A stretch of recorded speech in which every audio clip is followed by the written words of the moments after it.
Assalamualaikum warahmatullahi wabarakatuh. Selamat siang Bapak Ibu pejabat pegawai di lingkungan Kemenseknek, Setuhan Timpres, KSP. Izin untuk memulai acara sosialisasi pengisian kuesioner EFG tahun 2021. Yang sebenarnya bukan survei baru, pernah kita lakukan di tahun 2017 dan 2018 yang dilaporkan kepada Kementerian Pan-RB dan menjadi masukan penyusunan organisasi Kementerian Sekretariat Negara serta menjadi salah satu isian dalam LKE RB. Karena survei ini berpedoman dari Peraturan Menteri nomor 20 tahun 2018 yang disesuaikan dengan kondisi sekarang, perlu sedikit penyebarluasan isi dari survei ini agar tidak salah persepsi pengisiannya dari Bapak Ibu. Nanti dari Kepala Biro Ortala Hukum RB dan Ibu Analis SDM Aparatur Madya, Ketua Pokja Organisasi, Ibu Elis akan memberikan pemahaman komprehensif mengapa dilakukan FG lagi, lalu sekilas isi FG dan waktu pengisian. Kepada yang terhormat Bapak Andri Kurniawan, Kepala Biro Ortala Hukum RB, waktu dan tempat kami persilahkan. Ya, terima kasih Mas Depir. Bismillahirrahmanirrahim. Yang saya hormati pejabat pimpinan tinggi Madya dan pejabat pimpinan tinggi Pratama di lingkungan Kementerian Sekretariat Negara. Yang saya hormati Bapak dan Ibu, teman-teman semua. Assalamualaikum warahmatullahi wabarakatuh. Salam sejahtera, salam sehat bagi kita semua. Terima kasih atas kehadiran dan waktunya dalam rangka sosialisasi evaluasi kelembagaan untuk tahun 2021 ini. Jadi puji syukur kehadirat Tuhan Yang Maha Esa, kita masih diberikan kesehatan, masih diberikan kesempatan untuk bertemu dalam media Zoom. Dan mudah-mudahan Bapak dan Ibu semua, baik itu yang WFO maupun yang WFH diberikan kesehatan dalam menghadapi kegiatan pada siang hari ini. Terima kasih Bapak dan Ibu semua. Jadi sosialisasi pada siang hari ini memang seperti yang disampaikan Mas Depir adalah sosialisasi terkait dengan evaluasi kelembagaan untuk tahun 2021. Sebenarnya ini bukan merupakan survei baru lagi. Ini sebenarnya survei ini juga dilakukan setiap kita melaksanakan penataan organisasi, kemudian juga setiap ada perubahan SOTK. Mohon izin kami akan coba menjelaskan beberapa hal terkait dengan sosialisasi evaluasi kelembagaan untuk tahun 2021. Jadi amanat peraturan perundang-undangan terkait dengan evaluasi kelembagaan untuk tahun 2021 ini ada beberapa peraturan perundang-undangan yang terkait. Yang pertama pasal 91 Peraturan Presiden nomor 7 tahun 2015 tentang organisasi Kementerian Negara, kemudian juga ada pasal 79 Perpres nomor 31 tahun 2020 tentang Kementerian Sekretariat Negara, kemudian juga pasal 3 Peraturan Menteri Pan RB nomor 20 tahun 2018 tentang pedoman evaluasi kelembagaan pemerintah. Jadi dalam peraturan perundangan tadi diamanatkan atau juga ada beberapa hal yang disebutkan bahwa evaluasi kelembagaan itu dilaksanakan setiap 3 tahun sekali. Jadi terakhir kita laksanakan di tahun 2018 dan ini di tahun 2021 dengan adanya perubahan. Kemudian tujuan dari evaluasi kelembagaan tersebut adalah sebenarnya hasil evaluasi kelembagaan dapat dijadikan rujukan yang digunakan sebagai dasar dalam penyusunan struktur organisasi ke depan. Jadi sebenarnya inti dari pelaksanaan evaluasi ini bisa menjadi rujukan bagaimana nanti kita ingin menciptakan sebenarnya suatu struktur organisasi Kementerian Sekretariat Negara yang lebih baik lagi dari sebelumnya untuk masa-masa di depan. Kemudian ada pemenuhan kewajiban untuk pelaporan evaluasi kelembagaan dan atas implementasi penyertaan birokrasi melalui jabatan administrasi ke dalam jabatan fungsional. Jadi memang di dalam aturan penyederhanaan birokrasi JA dan JF ini juga diminta terkait dengan evaluasi kelembagaannya atas implementasinya. Kemudian berikutnya mengetahui permasalahan dalam implementasi struktur organisasi yang ada. Jadi memang dalam hal ini organisasi yang memang dibentuk berdasarkan SOTK terbaru dari Kementerian Sekretariat Negara ini bisa juga permasalahan-permasalahan dapat timbul di dalam implementasinya. Kemudian Kementerian Sekretariat Negara perlu melaksanakan evaluasi kelembagaan pasca penyederhanaan birokrasi dan perlu dilaporkan ke Menteri PAN dan RP paling lambat Desember tahun 2021. Jadi ini adalah rekomendasi dari Kementerian PAN dan RB yang memang didasarkan pada di Permen PAN RB nomor 20 tahun 2018.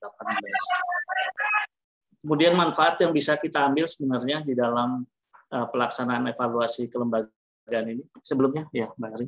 Jadi yang pertama adalah bukti dukung pelaksanaan RB Kementerian Sekretariat Negara. Jadi memang di dalam pelaksanaan evaluasi reformasi birokrasi Kementerian Sekretariat Negara LKE untuk area perubahan organisasi ini sering juga ditanyakan, jadi menjadi salah satu bukti dukung. Kemudian bahan kebijakan penyusunan struktur organisasi Kementerian Sekretariat Negara yang lebih efektif ke depan, jadi postur, tata kerja, SOP, manajemen resiko, manajemen SDM, tata kelola, peta keuangan dan lain-lain ini juga menjadi istilahnya bahan-bahan kebijakan yang bisa membuat struktur organisasi Kemenseknek ini bisa lebih efektif ke depannya. Kemudian ada diagnosis tingkat kematangan organisasi dan minimalisir permasalahan yang timbul dalam struktur organisasi ke depan. Jadi struktur yang ada sekarang bisa nanti didiagnosis atau dilihat bagaimana perkembangan ke depannya pasca memang perubahan pola kerja dari penyederhanaan birokrasi dari jabatan administrasi ke dalam jabatan fungsional. Next, Mbak Orin.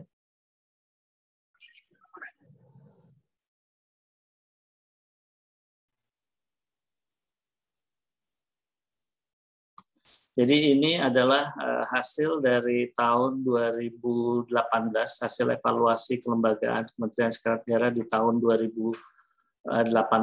Kita dari survei tersebut mendapatkan nilai 70,79, jadi dalam kategori P4 kalau di dalam survei yang dilaksanakan Kementerian PAN dan RB yang kita laksanakan pada waktu itu. Jadi masih tergolong efektif. Jadi organisasi kita di tahun 2018 tergolong efektif. Jadi struktur dan proses organisasi yang ada dinilai mampu mengakomodir kebutuhan internal organisasi dan mampu beradaptasi terhadap dinamika perubahan lingkungan eksternal organisasi. Namun struktur dan proses organisasi masih memiliki beberapa kelemahan minor yang dapat segera diatasi apabila diadakan perbaikan melalui tindakan rutin yang bersifat marginal. Jadi kalau ini bahasanya memang bahasa standar yang dibuat oleh teman-teman di Kementerian PAN dan RB. Jadi hasilnya memang dengan nilai 70,79 jadi masih tergolong efektif. Nah, nanti bagaimana hasil yang akan didapat di tahun 2021 mudah-mudahan kita masih tergolong efektif. Jadi kalau di dalam survei evaluasi kelembagaan ini selain hasil yang didapat oleh evaluasi terhadap organisasi kementerian, kita juga bisa sebenarnya melihat evaluasi organisasi berdasarkan satuan organisasi sebenarnya. Jadi bisa next Mbak Erin ya di paparan berikutnya. Nah, ini jadi hasil evaluasi kelembagaan persatuan organisasi sebenarnya juga bisa dilihat. Nah, nanti Bapak dan Ibu apabila misalnya ingin mendapatkan hasil evaluasi kelembagaan di setiap satuan organisasi bisa menghubungi teman-teman di Biro Ortala HRD khususnya di Pokja organisasi, nanti bisa mendapatkan istilahnya bentuk atau hasil evaluasi di masing-masing satuan organisasi. Nah, ini memang diharapkan nanti bisa menjadi masukan sebelum menjadi masukan di tingkat pusat atau di tingkat kementerian, nanti bisa menjadi masukan di tingkat satuan organisasi masing-masing. Jadi nanti apabila diperlukan bisa menghubungi kami di Biro Organisasi Tata Laksana dan Hukum dan Reformasi Birokrasi. Next. Nah, ini kita masuk ke dalam evaluasi kelembagaan untuk tahun 2021. Jadi jumlah pertanyaan itu terdiri nanti ada 59 pertanyaan tertutup dan 13 pertanyaan terbuka. Jadi ini sebenarnya masih kisarannya masih sama dengan tahun 2018, cuman memang dari sisi pertanyaan-pertanyaan sudah kita istilahnya kita modernisasi lah, kita sesuaikan dengan arah perkembangan pola kerja yang baru, tetapi juga tidak bisa secara frontal perubahannya. Jadi memang mau nggak mau waktu itu kita undang teman-teman dari Kementerian PAN dan RB, kita tanyakan bagaimana kita bisa melakukan istilahnya perubahan dalam struktur pertanyaan, baik pertanyaan tertutup maupun terbuka. Jadi jawaban Menpan untuk di tahun ini masih sama dengan tahun-tahun sebelumnya, tetapi kalau ingin berubah tidak istilahnya tidak lepas dari jalur pertanyaan sebelumnya. Jadi mungkin nanti Bapak dan Ibu bisa melihat dari pertanyaan-pertanyaan, baik itu nanti pertanyaan tertutup maupun pertanyaan terbuka. Kalau pertanyaan tertutup ini biasanya modelnya pilihan ganda ya, modelnya pemilihan, kemudian kalau pertanyaan terbuka adalah bentuknya esai. Jadi memang yang perlu effort nanti adalah di pertanyaan-pertanyaan terbuka. Nah, tata cara pengisiannya bagaimana? Jadi diakses melalui akun SIM SDM masing-masing pegawai. Jadi untuk melakukan survei ini bisa langsung masuk membuka portal atau membuka aplikasi SIM SDM. Setelah dibuka aplikasi SIM SDM, nanti Bapak dan Ibu akan langsung diperlihatkan nanti evaluasi kelembagaan untuk tahun 2021. Jadi langsung di dalam setiap pembuka SIM SDM sampai dengan misalnya Bapak dan Ibu telah mengisi seluruh pertanyaan di dalam surveinya, baru setiap membuka SIM SDM akan lolos dari surveinya. Jadi selama Ibu belum mengisi surveinya, mau nggak mau nanti setiap membuka SIM SDM masih diminta untuk melakukan pengisian survei. Kemudian target responden yang diminta adalah seluruh pejabat dan pegawai di lingkungan Kementerian Sekretariat Negara, Sekretariat Dewan Pertimbangan Presiden, dan Sekretariat Kantor Staf Presiden. Kenapa ini memang mau nggak mau, karena ini menjadi istilahnya target yang memang dilakukan dalam perubahan pola kerja yang terjadi di lingkungan Kementerian Sekretariat Negara dan juga di lingkungan Sekretariat Dewan Pertimbangan Presiden dan Sekretariat Kantor Presiden. Next, Lauren. Ya. Nah, dimensi pertanyaan tadi yang saya nyatakan, ini ada 2 dimensi pertanyaan, yaitu dimensi struktur dan dimensi proses. Jadi masing-masing terdiri dari 50% untuk bobotnya. Kemudian dimensi struktur ini ada terbagi dalam 3, kompleksitas 25%. Jadi pertanyaan 1 sampai dengan pertanyaan 11, kemudian formalisasi 12,5%, pertanyaan nomor 12 sampai 18, sentralisasi 12,5%, pertanyaan nomor 19 sampai 29. Jadi untuk dimensi struktur dari nomor 1 sampai dengan 29. Jadi nanti bobotnya besar 50%. Kemudian untuk dimensi proses sama bobotnya dengan dimensi struktur 50%, terbagi di dalam 5 kategori sebenarnya. Ada pertama yang keselarasan 10%, jadi ada 8 pertanyaan dari nomor 30 sampai 37. Kemudian tata kelola dan kepatuhan 10%, 38 sampai dengan 44. Kemudian perbaikan dan peningkatan proses 10%, pertanyaan nomor 45 sampai 48. Kemudian juga ada pertanyaan tentang teknologi informasi dari nomor 49 sampai 53, serta manajemen risiko dari pertanyaan 54 sampai dengan 59. Nah, ini yang memang terkait dimensi pertanyaan-pertanyaan, baik itu dimensi struktur maupun proses. Next, Barin. Nah, ini dimensi struktur yang terkait dengan memang disebut tadi kompleksitas, banyaknya tingkat diferensi yang dilakukan dalam pembagian kerja. Kemudian formalisasi itu suatu kondisi di mana aturan, prosedur, instruksi, dan komunikasi ini dibakukan. Jadi nanti model-model pertanyaan terkait dengan SOP dan segala macamnya. Kemudian ada sentralisasi, tingkat di mana kewenangan atau authority dalam pengambilan keputusan organisasi berada pada manajemen tingkat tinggi. Jadi sentralisasi dapat diartikan sebagai tingkatan pengkonsentrasian kekuasaan secara formal. Next. Jadi kalau ini dimensi proses, jadi ada keselarasan. Jadi keselarasan itu adalah antara strategi organisasi dengan visi, tujuan, dan misi organisasi. Kemudian tata kelola dan kepatuhan. Nah, ini perspektif ini seluruh pengambilan dan pelaksanaan keputusan organisasi telah berjalan sesuai dengan prinsip tata kelola governance yang mencangkup transparansi, akuntabilitas, responsibilitas, independensi atau mandirian, dan kewajaran fairness, serta sejauh mana elemen organisasi bersinergi dalam melaksanakan proses organisasi sesuai dengan dan patuh terhadap berbagai ketentuan dan regulasi yang berlaku baik internal maupun eksternal. Jadi hal-hal yang memang terkait dengan tata kelola dan kepatuhan. Kemudian ada perbaikan dan peningkatan proses. Jadi dimensi proses ini harus menyesuaikan terhadap tuntutan perubahan lingkungan. Dalam kaitan ini setiap organisasi dituntut untuk melakukan evaluasi, inovasi secara berkelanjutan terhadap proses yang diterapkan.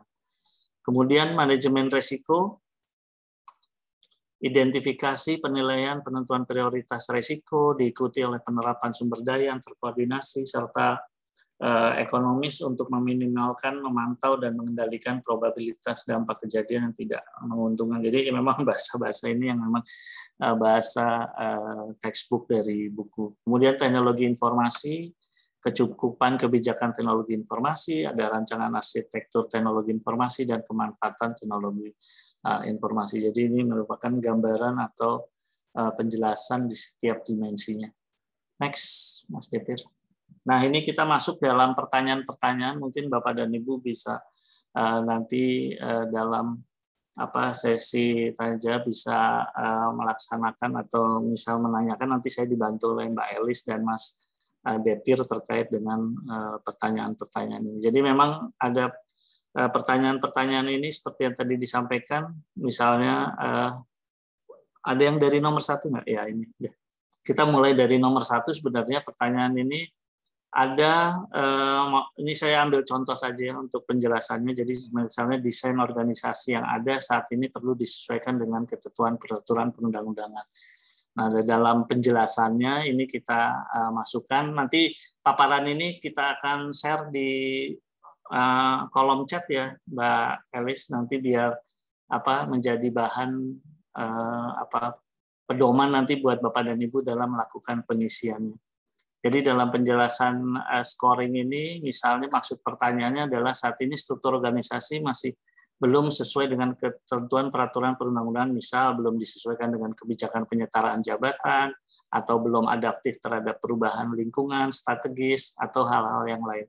Jadi dalam pertanyaan ini, kita bisa melihat scoring yang ada di bawah. Jadi kalau STS itu kalau nggak salah sangat tidak setuju, TS itu tidak setuju, S itu setuju, dan SS itu adalah sangat setuju. Nah, di dalam setiap pertanyaan ini tidak seluruhnya sama akan seperti ini. Misalnya STS itu nilainya lebih tinggi dari SS. Nanti di dalam pertanyaan ada juga yang scoringnya itu STS itu lebih rendah dari SS-nya. Jadi memang mau nggak mau tidak bisa setiap pertanyaan disamaratakan di dalam scoringnya. Jadi itu yang menjadi istilahnya menjadi pedoman buat Bapak dan Ibu nanti dalam melaksanakan penilaian. Kalau dilihat dari 1 sampai 4 ini memang rata-rata skor STS lebih tinggi dari SS. Nah, ini semakin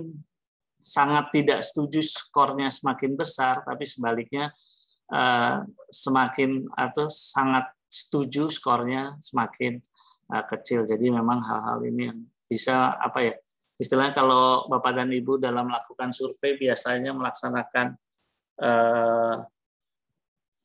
untuk memilih misalnya sangat setuju semua gitu kadang-kadang. Jadi ini tergantung dari pertanyaannya. Jadi memang kita juga harus membaca dari setiap pertanyaan yang ada. Next, Mbak Orin. Jadi misalnya contoh lagi, kalau ini masih, nah ini di nomor 8. Nah ini contoh yang nomor 8 tadi. Jenjang jabatan yang ada sudah sesuai dengan kebutuhan kebijakan di layering eselonisasi. Jadi maksudnya adalah tingkatan jabatan struktural sudah memenuhi kebutuhan belum. Misalnya contoh eselon 1, 2, 3, 4, kemudian juga ada kebutuhan-kebutuhan organisasi. Nah ini semakin sangat tidak setuju, semakin kecil, sebaiknya semakin sangat setuju, skornya semakin besar. Jadi ini yang saya maksud tadi. Jadi tidak semuanya pertanyaan itu akan rata. Jadi sebenarnya ini sudah diberlakukan di tahun 2018, sebenarnya hampir sama. Makanya pada saat 2018, pada waktu kita lakukan evaluasi, banyak yang memang terjebak dalam menjawab seperti ini. Jadi memang dianggapnya semua pertanyaan itu scoringnya mempunyai kedudukan yang sama. Jadi mau tidak mau, jadi harus memperhatikan sangat tidak setuju dan sangat setuju. Jadi memang terkait dengan hal-hal yang ada. Next, Lauren. Nah ini di nomor 9, ini bisa kalau saya bacakan nanti satu-satu cukup panjang, jadi bisa Bapak dan Ibu lihat nanti bisa kita share nanti paparannya ini. Jadi misalnya jumlah jabatan pada tiap tingkatan, ini juga terkait dengan hal-hal jumlah jabatan struktural saat ini, jadi hitungan eselon 1, eselon 2, kemudian ada jabatan-jabatan fungsional sudah memenuhi kebutuhan atau belum. Jadi misalnya dilihat jabatan fungsional yang ada di lingkungan Kementerian Sekretariat Negara sebenarnya sudah mengakomodir seluruh jabatan fungsional yang ada untuk dalam pelaksanaan struktur di Kementerian Sekretariat Negara itu sudah istilahnya sudah efektif atau belum, atau masih ada jabatan-jabatan fungsional yang kurang dan lain-lain. Kemudian ada penempatan jabatan fungsional mendukung efisiensi dan efektivitas. Jadi memang ini ada maksud pertanyaannya di samping, kemudian juga tugas fungsi dan unit. Jadi memang ada semua penjelasannya itu ada kita sampaikan sini supaya ini menjadi pedoman Bapak Ibu dalam mengisi. Next, Lauren. Nah ini juga sama. Ada mekanisme pelaksanaan tugas tertutup, kemudian mekanisme hubungan antar unit organisasi yang ada saat ini, kemudian ada rencana strategis yang dituangkan secara jelas, kemudian kebijakan-kebijakan organisasi yang selalu dituangkan secara jelas dan tegas dalam keputusan resmi organisasi. Jadi memang hal-hal ini tidak semuanya bisa dirubah dalam mekanisme atau dalam revisi untuk pertanyaan-pertanyaan tertutup. Next, Marin. Jadi ini ada sekitar 59 pertanyaan nanti ya. Jadi mohon maaf Bapak dan Ibu. Jadi perlu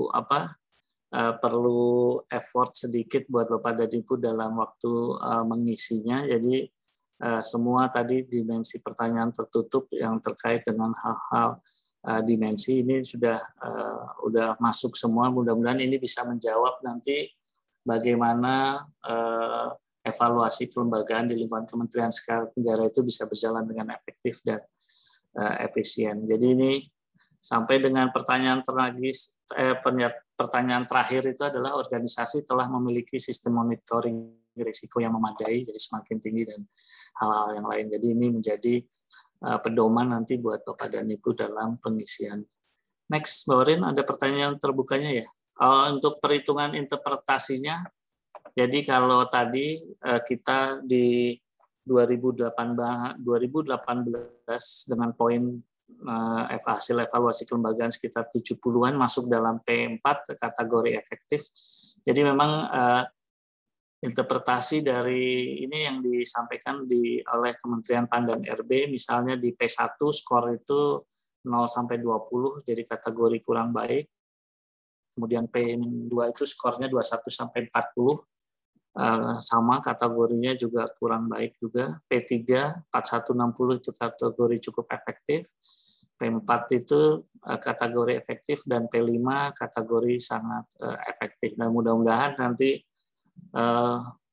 kalau kita bisa mencapai kategori P5 sudah cukup bagus sekali, jadi udah kategori sangat efektif. Tapi kalau masih dalam kisaran di P4 yang kita harapkan juga itu juga masih baik dan itu bisa menjadi masukan bagi Kementerian Sekretariat Negara dalam melakukan evaluasi ke depannya. Next, nah ini nanti cara pengisian seperti yang tadi saya bilang. Jadi Bapak dan Ibu, teman-teman semua tuh nanti login ke dalam SIM SDM. Jadi setiap membuka SIM SDM nanti login, kemudian akan masuk ke dalam pertanyaan-pertanyaan. Jadi ada 59 pertanyaan tertutup yang tadi terkait hal yang sudah tadi disebutkan, dan kemudian ada 13 pertanyaan terbuka. Jadi masing-masing dibagi menjadi 2 pertanyaan tertutup dan pertanyaan terbuka. Nah, dalam pelaksanaan penilaian ini sebenarnya kalau Bapak dan Ibu masih memiliki waktu dalam pertanyaan tertutup, pertanyaan terbukanya belum bisa dibuka, jadi harus diselesaikan dahulu untuk pertanyaan tertutup. Jadi nggak bisa secara otomatis misalnya menjawab pertanyaan tertutup dari 59, 20 nomor dulu gitu ya, kemudian ngisi lagi pertanyaan terbuka. Nah ini yang memang secara sistem itu tidak dimungkinkan, jadi memang harus menyelesaikan pertanyaan tertutup dulu, baru kemudian pertanyaan terbuka. Nah ini memang ada gambaran-gambaran atau memberikan penjelasan. Jadi pertanyaan pilihan ganda, memilih tadi ya STS, TSS, dan SS itu tergantung pertanyaan dan jawaban dengan skor yang bervariasi tadi. Makanya pedoman bagi Bapak dan Ibu dalam melakukan pengisian selain melihat pertanyaannya, kemudian juga dilihat dari scoringnya tadi. Jadi ada yang sangat tidak setuju nilainya besar, kemudian ada yang sangat setuju nilainya kecil atau sebaliknya. Jadi mungkin itu. Next.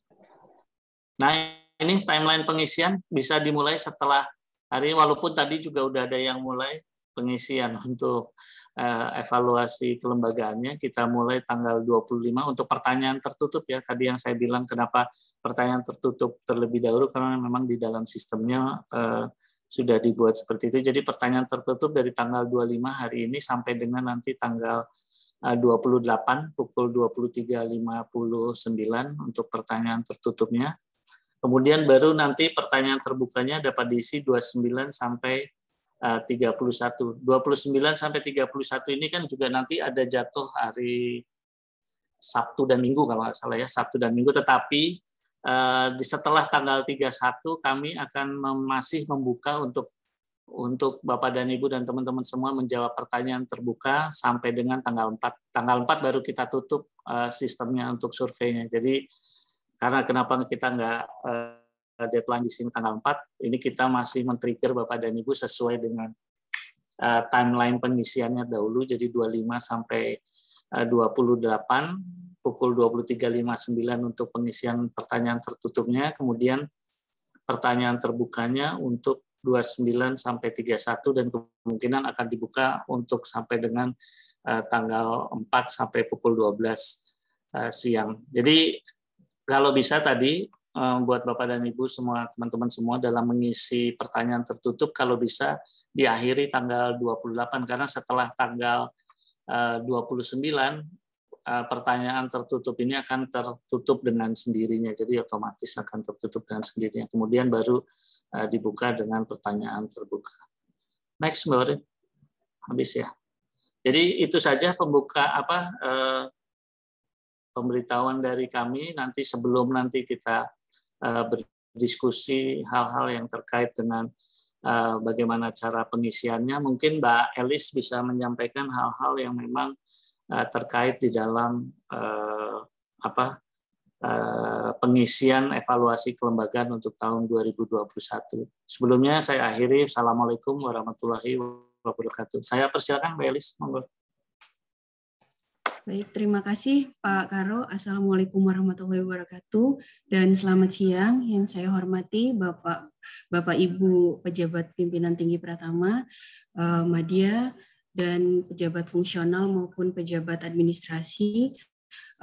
Tadi mungkin Pak Karo sudah menjelaskan cukup detail juga Pak, tapi nanti mungkin kami ingin menunjukkan seperti apa kalau di sistem. Nanti Mas Dedi tolong dibantu untuk tampilannya.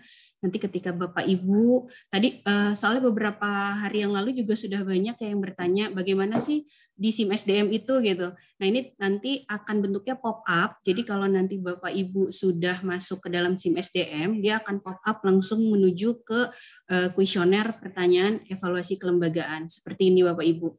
Jadi nanti Bapak Ibu bisa langsung mengklik tadi apakah nanti pendapat Bapak Ibu adalah sangat tidak setuju, setuju, atau sangat setuju. Namun tadi sudah ditekankan juga oleh Pak Karo untuk tetap memperhatikan pertanyaannya, karena ada pertanyaan yang nadanya negatif gitu ya, ada juga yang pertanyaannya bersifat pertanyaan positif gitu. Jadi memang harus disesuaikan, karena takutnya nanti agak rancu.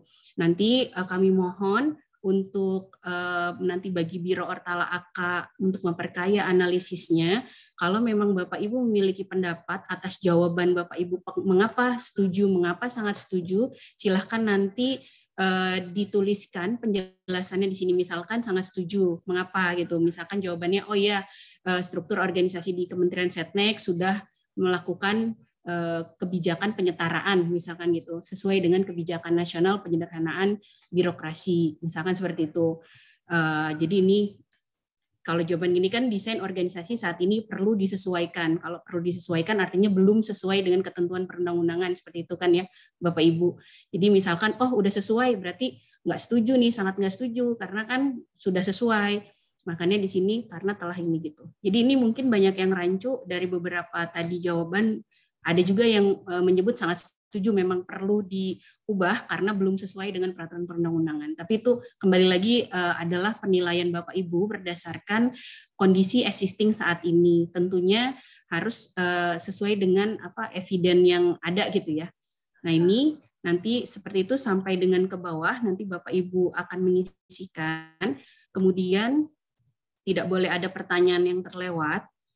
Nanti kalau sudah selesai, akan terkirim dan nanti jawaban ini akan diakumulasi perhitungannya menjadi nilai evaluasi kelembagaan baik di tingkat kementerian maupun di tingkat satuan organisasi. Seperti itu. Jadi nanti akan bisa kelihatan dari dimensi apa saja yang memang perlu diperbaiki dari masing-masing. Kalau kita melihatnya dari sisi satuan organisasi, itu nanti kita akan bisa melihat bahwa di sisi mana dalam dimensi evaluasi kelembagaan yang memang perlu diperbaiki gitu. Jadi kalau tadi Pak Karo di dalam paparannya ada beberapa penilaian hasil evaluasi kelembagaan, itu variatif dari tiap-tiap satuan organisasi. Ada yang tinggi dari sisi strukturnya, artinya merasa bahwa strukturnya sudah pas, tapi nilai dari dimensi prosesnya itu rendah gitu. Artinya memang perlu ada perbaikan baik dari sisi misalkan keselarasannya atau di dalam tata kelolanya atau mungkin di manajemen risikonya itu belum terkelola dengan baik, misalkan seperti itu. Jadi nanti di Biro Ortala pada saat melakukan analisis untuk menyusun laporan evaluasi kelembagaan akan dapat melihat detail dari unsur dari struktur organisasi, unsur dari kelembagaan mana yang memang harus diperbaiki atau perlu ditingkatkan gitu yang baiknya, seperti itu. Jadi pertanyaan-pertanyaan ini memang sudah menggambarkan tadi dimensi-dimensi yang ada. Mungkin nanti yang dari sisi kompleksitas, mungkin nanti kita akan ke pertanyaan. Pasti Bapak Ibu sudah memiliki pertanyaan-pertanyaan dari pertanyaan kuesioner FGA ini yang sudah di-share di Zoom chat. Nanti monggo dipelajari. Jikalau Bapak Ibu memang ada pertanyaan yang perlu diklarifikasi, nanti kita bisa diskusikan sehingga nanti informasinya bisa mempunyai satu pemahaman yang sama terhadap pengisian ini. Seperti itu. Nanti dari sisi, saya cuma mau menambahkan sedikit juga, dari sisi kompleksitas nanti akan terbagi sebenarnya, dia akan menggali dari sisi tiga ukuran indikator yaitu ya. Jadi kompleksitasnya itu baik dari sisi horizontalnya, dari sisi pembagian tugas dan fungsi, kemudian vertikal dari sisi layering hierarkinya, kemudian nanti dari sisi spasial, jadi dari sisi namanya lokasi gitu ya, karena mungkin setnek kan ada juga yang kita punya istana daerah seperti itu. Jadi biasanya atau kalau di kementerian lain dia memiliki UPT, semakin banyak UPT-nya maka dia akan semakin kompleks gitu organisasinya. Jadi itu yang nanti akan juga bisa memberikan masukan kepada Bapak Ibu dalam memilih jawaban apakah organisasi bersifat kompleks atau tidak, seperti itu. Jadi kita mungkin nanti kalau ke pertanyaan, jadi nanti untuk yang pertanyaan tertutup, di sana kita membutuhkan juga Bapak Ibu untuk mengupload evidence atas jawaban-jawaban Bapak Ibu. Mengapa kita memerlukan evidence? Karena nanti evidence itu akan kita gunakan selain untuk menganalisis juga untuk kita sampaikan evidence-nya kepada Kementerian PAN setelah kita olah, seperti itu Bapak Ibu. Untuk yang pertanyaan tertutup, mungkin Mas Dedi bisa bantu untuk bisa share seperti apa pertanyaan tertutup. Jadi pertanyaan tertutup juga menggambarkan dari dua dimensi tadi, dimensi struktur dan dimensi proses, dan menggambarkan 8 subdimensi seperti ini nanti. Jadi ketika nanti Bapak Ibu di tanggal 29 kami harapkan bisa login kembali ke SIM SDM, nanti akan ada pop-up kuesioner pertanyaan terbuka seperti ini. Nanti Bapak Ibu bisa menjawab di sini dan kemudian bisa memasukkan, mengupload bukti dukungnya di sebelah sini, sebelah kanan di kolom upload. Jadi nanti bisa diklik, di-upload bukti dukungnya sehingga nanti analisis yang dilaksanakan oleh kami akan menjadi lebih tajam karena adanya bukti dukung tersebut. Mungkin itu Pak Karo sedikit yang bisa saya tambahkan gitu. Nanti kita akan mulai saja Pak ke sesi tanya jawab. Demikian Pak, terima kasih. Assalamualaikum warahmatullahi wabarakatuh. Waalaikumsalam. Terima kasih Mbak Elis. Jadi demikian Bapak dan Ibu semua serta teman-teman semua di dalam rangka kita akan melaksanakan evaluasi kelembagaan di tahun 2021. Mudah-mudahan semua bahan yang kita siapkan sudah di-share di kolom chat. Jadi baik itu nanti ada sharing untuk pertanyaan, kemudian ada video tutorialnya, kemudian juga ada paparan dan lain-lain untuk petunjuk scoringnya. Mudah-mudahan bisa menjadi pedoman Bapak dan Ibu semua dalam melaksanakan evaluasi kelembagaan untuk tahun 2021. Saya kira itu saja Bapak dan Ibu sekalian. Mungkin kita bisa masuk ke sesi diskusi untuk sosialisasi pada siang hari ini. Saya persilahkan monggo untuk bisa melaksanakan. Nanti yang bantu jawab juga ada Mbak Elis, Mas Dentir, dan teman-teman semua. Terima kasih. Mungkin dari Pak Sahli, mungkin dari boleh, Pak Nandang. Kami persilakan Pak Salih. Baik, terima kasih Pak Andri. Bismillahirrahmanirrahim. Assalamualaikum warahmatullahi wabarakatuh. Selamat siang, salam sejahtera untuk kita semua.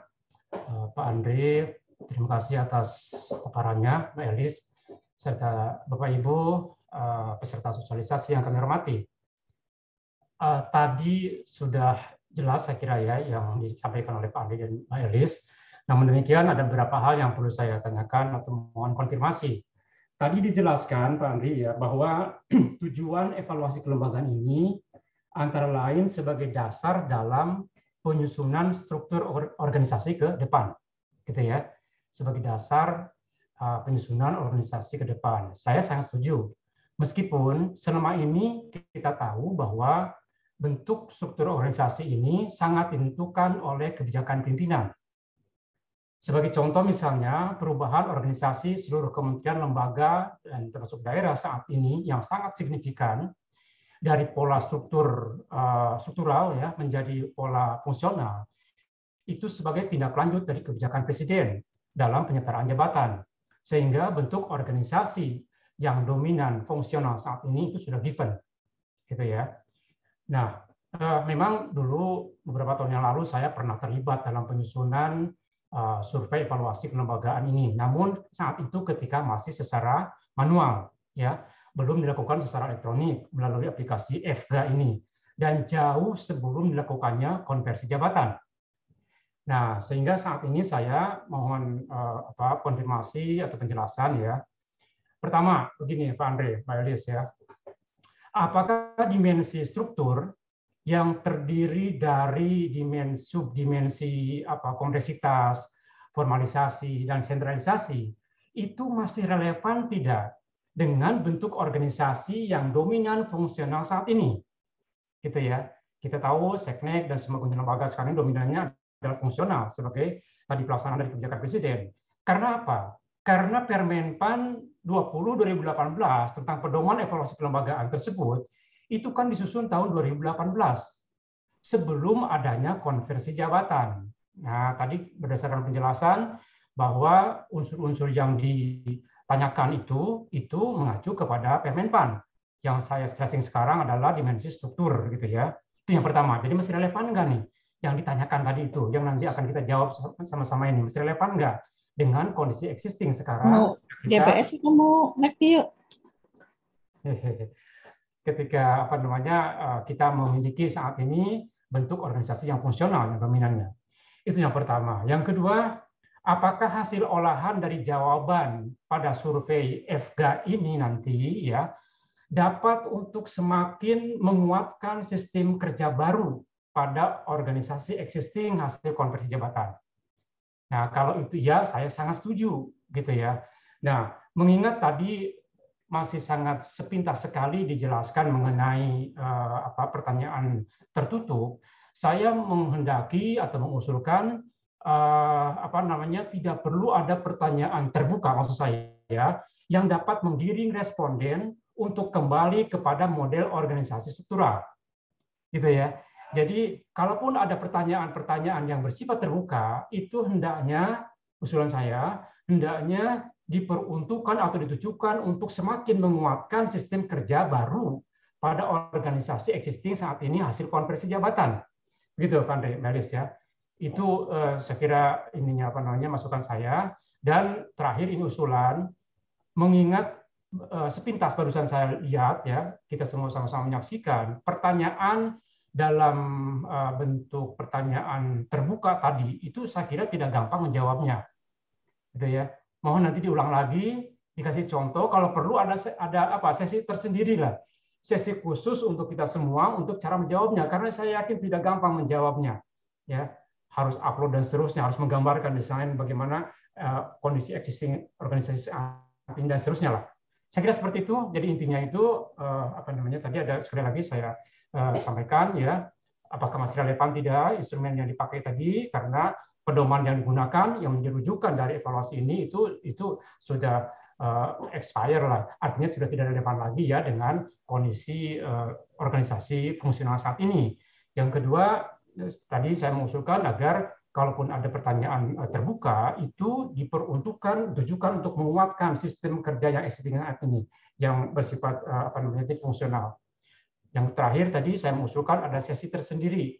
Dan kalau perlu sekarang tolong ditampilkan lagi ya, kita fokus kepada yang terbuka karena saya yakin saya sendiri tadi membacanya agak kesulitan untuk bagaimana menjawabnya. Ya, terima kasih Pak Andre Melis. Ya, terima kasih Pak Salih. Jadi nanti mungkin Mbak Elis bisa menambahkan. Jadi benar Pak Salih. Jadi apa yang Pak Salih sampaikan tadi bahwa terkait dengan apakah masih dominan atau tidaknya ya untuk dimensi yang tadi dimensi struktural yang akan kita jawab. Itu sudah kita tanyakan sebenarnya ke teman-teman di Kemenpan RB Pak Sali. Jadi menurut Kementerian PAN dan RB untuk saat ini memang paling tidak itu masih bisa menggambarkan adanya pola-pola yang memang masih ada struktural. Tapi kalau kita lihat, makanya kita sudah sampaikan juga bahwa Kementerian Sekretariat Negara itu sudah beralih fungsi menjadi jabatan fungsional itu sebanyak hampir 74%. Saya kira 74%. Nah, ini kemarin kita pertanyaan kata oleh Kementerian PAN dan RB tolong diisi saja, nanti juga menjadi masukan bagi kita karena kita juga sudah memberikan masukan sebenarnya Pak Sali ke Kementerian PAN dan RB dan rencananya baru tahun depan mereka akan merubah semua pertanyaan itu disesuaikan dengan apa yang terjadi di perubahan di pola kerja sistem baru. Mungkin itu nanti Mbak Elis bisa tambahkan. Kemudian juga yang tadi hasil olahan mudah-mudahan bisa Pak Salih, mudah-mudahan itu bisa menggambarkan nanti terkait sistem kerja baru karena memang sudah kita masukkan sedikit-sedikit sebenarnya kita masukkan walaupun tidak bisa secara tadi saya bilang secara frontal merubah pertanyaan yang terkait dengan yang sudah disampaikan oleh teman-teman Kementerian PAN dan RB, tetapi memang ada beberapa perubahan terkait dengan kalimat dan segala macam yang memang kita sudah arahkan ke arah pola kerja baru, jadi udah ke arah pola kerja jabatan fungsional. Nah, untuk yang ketiga mungkin nanti Mbak Elis bisa memberikan contoh tadi ya seperti Pak Sali, mungkin juga ini bisa menjadi masukan buat Bapak dan Ibu semua terkait dengan pertanyaan terbuka supaya memang lebih jelas dan misalnya diberikan contoh juga misalnya dalam pengisian kemudian evidence apa yang perlu juga di submit oleh Bapak dan Ibu. Mungkin ada tambahan Mbak Elis, silakan. Baik, terima kasih Pak Karo, Pak Sahli yang saya hormati terkait dengan kontekstual pertanyaan FGA berdasarkan Permen PAN yang tahun 2018 dengan yang saat ini memang seperti sebagaimana sudah dikemukakan Pak Karo, kami waktu itu sudah melakukan koordinasi Pak dan sudah menyerahkan juga kami sudah memaparkan pertanyaan-pertanyaan dari instrumen evaluasi kelembagaan yang sudah kita modifikasi. Namun demikian karena pedomannya masih berlaku dan saat ini Menpan sedang merumuskan, Pak. Jadi kita masih tetap harus merujuk pada sana, tapi kalaupun ada pertanyaan-pertanyaan yang mau ditambah sesuai dengan keadaan sekarang, itu tidak boleh keluar dari konteks pertanyaan yang ada di dalam pedoman tersebut. Jadi kalau dari sisi apakah masih relevan, masih Pak, karena pertanyaan terkait dimensi struktur itu mulai dari yang pertama aja Pak, misalkan tadi apakah sesuai dengan peraturan perundang-undangan. Di sana kan itu memaksa kita untuk melihat organisasi apakah sudah sesuai gitu ya dengan kondisi yang saat ini Pak. Misalkan dengan ketentuan perundang-undangan yang ada, dengan adanya kebijakan penyetaraan jabatan, Permen PAN nomor saat ini Permen PAN nomor 17 gitu ya 2021 terkait dengan penyetaraan jabatan, itu kan kita sudah melakukan Pak. Artinya kan ini masih terkait gitu ya Pak ya dengan bahwa apakah organisasi masih sesuai dengan peraturan perundang-undangan? Ya, ini kita memang sudah disesuaikan dengan peraturan perundang-undangan yang berlaku. Kemudian kembali lagi tadi saya sudah mengatakan bahwa di dalam dimensi struktur itu kompleksitas itu ada dari diferensiasi bersifat horizontal di mana dilihat dari pembagian tugas fungsi. Ini kan pembagian tugas fungsi tetap ada Pak, meskipun nanti dari sisi hierarki dia akan masuk ke dalam pengukuran dari diferensiasi vertikalnya, bahwa ada di situ rentang kendali gitu ya. Kalau dulu mungkin layernya ada 4 baru ke pelaksana, saat ini kan hanya ada 2 layer dan itu ada masuk di pertanyaan nomor 2 Pak. Apakah organisasi ini bersifat kompleks gitu. Jadi kompleksitas itu bisa dilihat dari tadi sisi horizontal ataupun vertikalnya. Jadi semakin organisasi itu sifatnya pembagiannya itu sangat rigid sampai ke kasubag gitu ya, itu dia semakin bersifat kompleks gitu ya, bersifat kompleks. Tapi bukan berarti juga dengan yang tadi rentang kendalinya jadi sekarang dari Karo langsung ke Pokja-Pokja, artinya dia nggak kompleks gitu. Nah ini kan butuh judgement dari Bapak Ibu gitu ya. Dengan adanya penyetaraan jabatan, apakah yang dirasa saat ini struktur organisasi itu desainnya malah jadi kompleks gitu, karena mungkin dari sisi desain, alur tanggung jawab, kewenangan, dan mekanisme kerja itu malah jadi enggak jelas gitu. Misalkan seperti itu Pak, misalkan orang yang tadinya, oh jelas nih saya bertanggung jawab kepada Kasubag saya, kepada Kabag, kemudian kepada Karo, sekarang saya bisa dideploy kemana-mana gitu kan, mekanisme kerja saya begitu sangat agile, saking agile-nya jadi bingung gitu ya, siapa nih yang bertanggung jawab ke saya gitu. Mungkin ada yang beberapa orang yang mempertanyakan seperti itu. Nah ini kan kita akan bisa melihat gitu ya, apakah dengan sistem yang tadi penyederhanaan itu malah jadi semakin kompleks dibanding yang sebelumnya, apa malah jadi bersifat sederhana. Jadi itu masih bisa Pak, jadi masih bisa di sini kita berikan penjelasan supaya nanti Bapak Ibu istilahnya masih on the right track gitu terhadap memahami pertanyaan ini, bahwa di penjelasan ini bisa kita lihat ada organisasi Kemensetnek dinilai kompleks dari sisi desain, alur tanggung jawab, kewenangan, dan mekanisme kerja gitu. Jadi nanti Bapak Ibu lah yang bisa menilai, karena yang merasakan mekanisme kerja saat ini kompleks atau tidak adalah Bapak Ibu. Bisa jadi di satu unit malah terasa lebih sederhana gitu, lebih sederhana dan mungkin lebih cepat ya, karena tadi hierarkinya semakin pendek gitu, tapi ada juga yang tadi malah bersifat kebingungan gitu ya. Jadi seperti itu mungkin Pak masih bisa kalau kami melihat. Kemudian juga di sini ada tingkatan unit organisasi perlu disesuaikan tugas fungsinya sampai yang paling bawah. Ini juga kita melihat dari sisi cascading Pak. Jadi cascading itu masih relevan saat ini karena bagaimanapun untuk penilaian kinerja organisasi maupun individu, kita harus melihat dari sisi itu tadi ya, cascading. Bahkan untuk pejabat-pejabat fungsional pun, itu kan kalau mengisi saat ini menggunakan metode OKR gitu ya, OKR-nya kan harus cascade paling tidak dari tugas fungsi pejabat di atasnya. Jadi ini juga mungkin masih relevan Pak kalau dari kacamata kami. Kemudian untuk yang tugas fungsi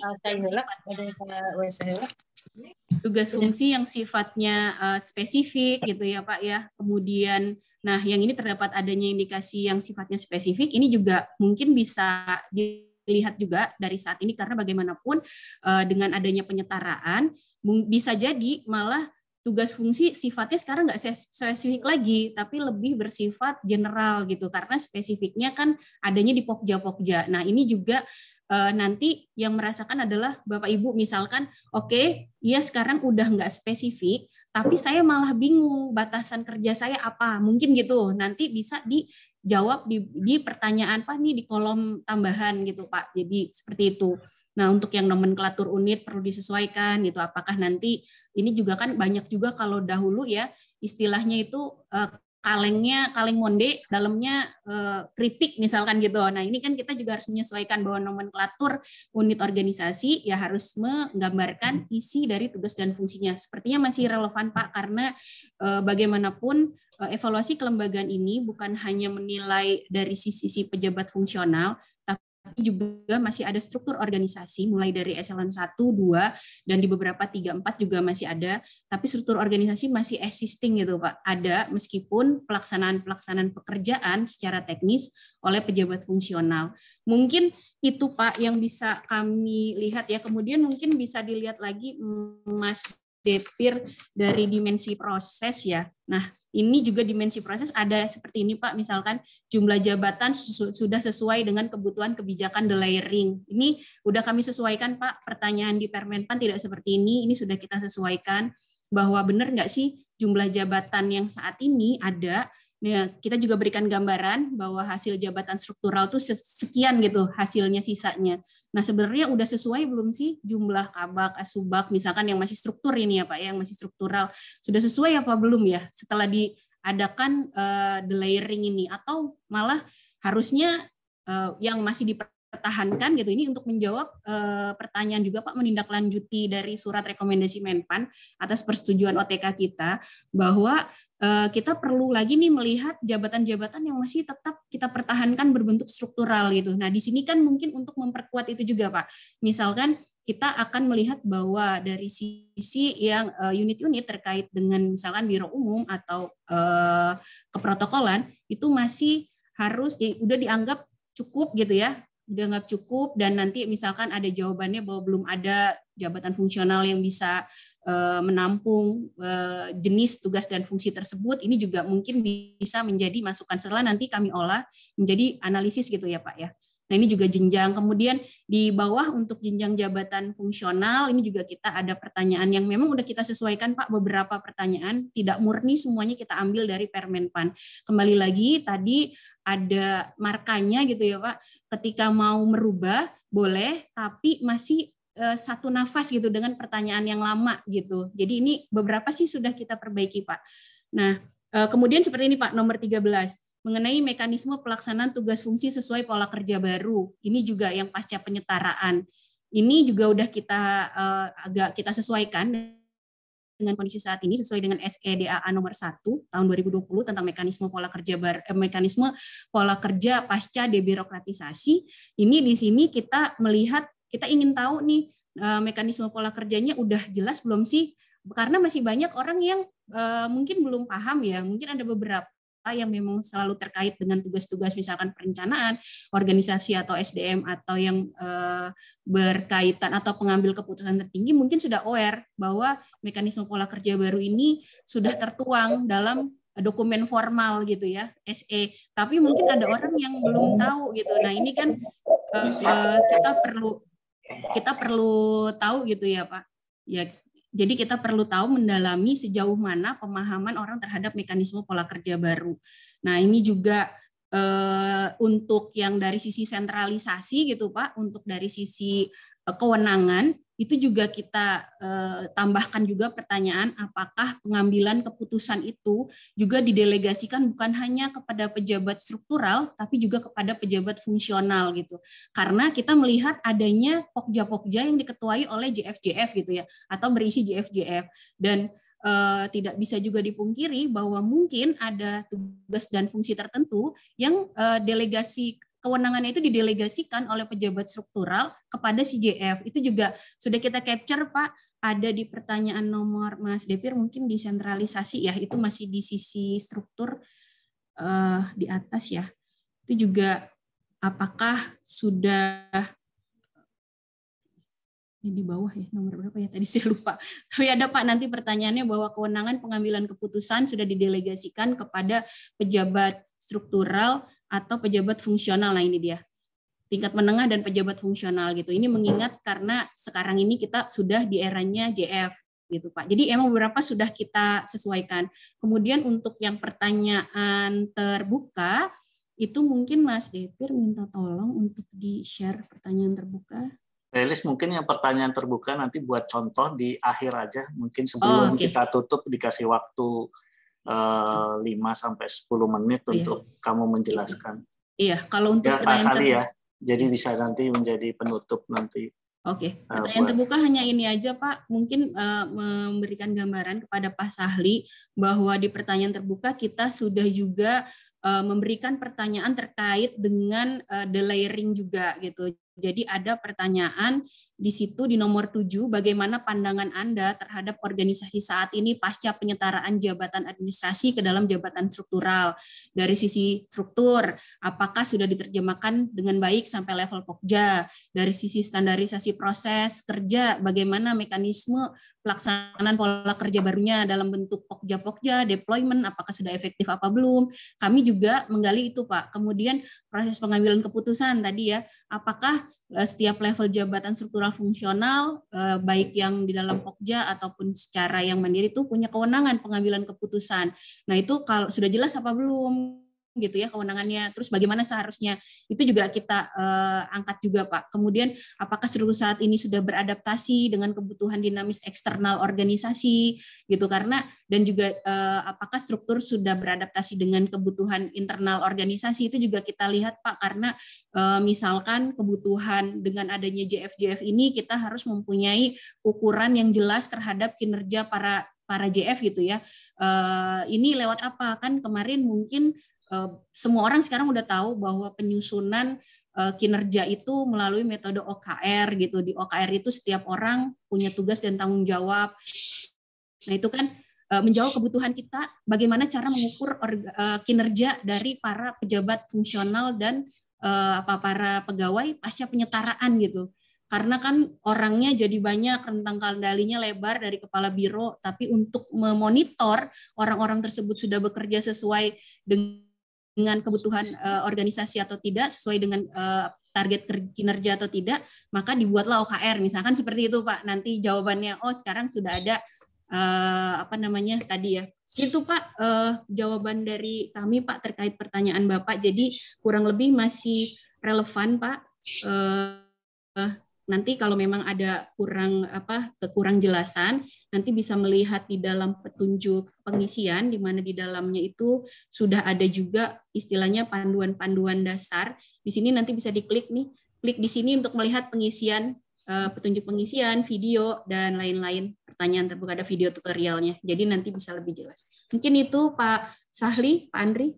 Ya, terima kasih Mbak Elis. Demikian Pak Sahli, nanti untuk pertanyaan yang ketiga kita geser di terakhir aja sebagai penutup nanti sosialisasi biar menggambarkan bagaimana cara mengisi nanti pertanyaan terbuka. Nanti Mbak Elis bisa memberikan contoh bagaimana pertanyaan terbuka itu diisi dan kemudian bagaimana mengupload evidence yang ada. Terima kasih Pak Sali. Kemudian Mas Pur, monggo silakan ada pertanyaan. Kalau mau bertanya silakan raise hand Bapak dan Ibu semua. Kalau itu silakan. Terima kasih. Assalamualaikum warahmatullahi wabarakatuh. Waalaikumsalam. Bapak Ibu semuanya, Bapak Pak. pimpinan rapat. Mungkin pertanyaannya hanya dua aja. Yang pertama ini begini, kita ini kan ada program penyetaraan ya, otomatis yang tadinya Jafung ini hanya level pelaksana, kemudian ada beberapa yang penyetaraan juga masuk ke dalamnya, sehingga kadang itu dirasakan di beberapa tempat ini JF itu jadi crowded gitu. JF itu jadi crowded. Nah, artinya kalau nanti kembali ke ideal sesuai dengan beban kerja dan lain-lain, rasanya ada juga yang nggak cocok gitu. Ada juga yang nggak cocok dan lain-lain. Dan ini bagaimana apakah sudah diantisipasi di sini? Karena nanti masing-masing orang ini akan mempunyai persepsi sendiri-sendiri yang berbeda-beda. Demikian juga hubungannya dengan pertanyaan saya nomor 2. Satu pertanyaan itu akan diisi oleh semuanya pasti. Semua pasti punya latar belakang yang berbeda-beda. Ada yang pejabat struktural, ada yang strukturalnya pimpinan tinggi, ada yang struktural administrator dan pengawas, ada juga teman-teman yang tadinya administrator dan pengawas menjadi JF. Ada yang impasing, ada yang pelaksana, dan lain-lain. Sehingga satu pertanyaan ini akan bisa menimbulkan multi interpretasi yang berbeda-beda. Jawabannya tentu akan variatif sekali, tergantung kondisi sekarang, pengalaman, dan lain-lain ya. Apa yang dialami secara nyata sekarang ini pasti akan dituangkan di sini. Nah, ini bagaimana nih cara mengatasi hal-hal seperti ini? Karena bisa setiap orang tuh mempunyai persepsi yang pasti berbeda-beda dalam kondisi saat ini. Saya kira gitu. Makasih. Wassalamualaikum warahmatullahi wabarakatuh.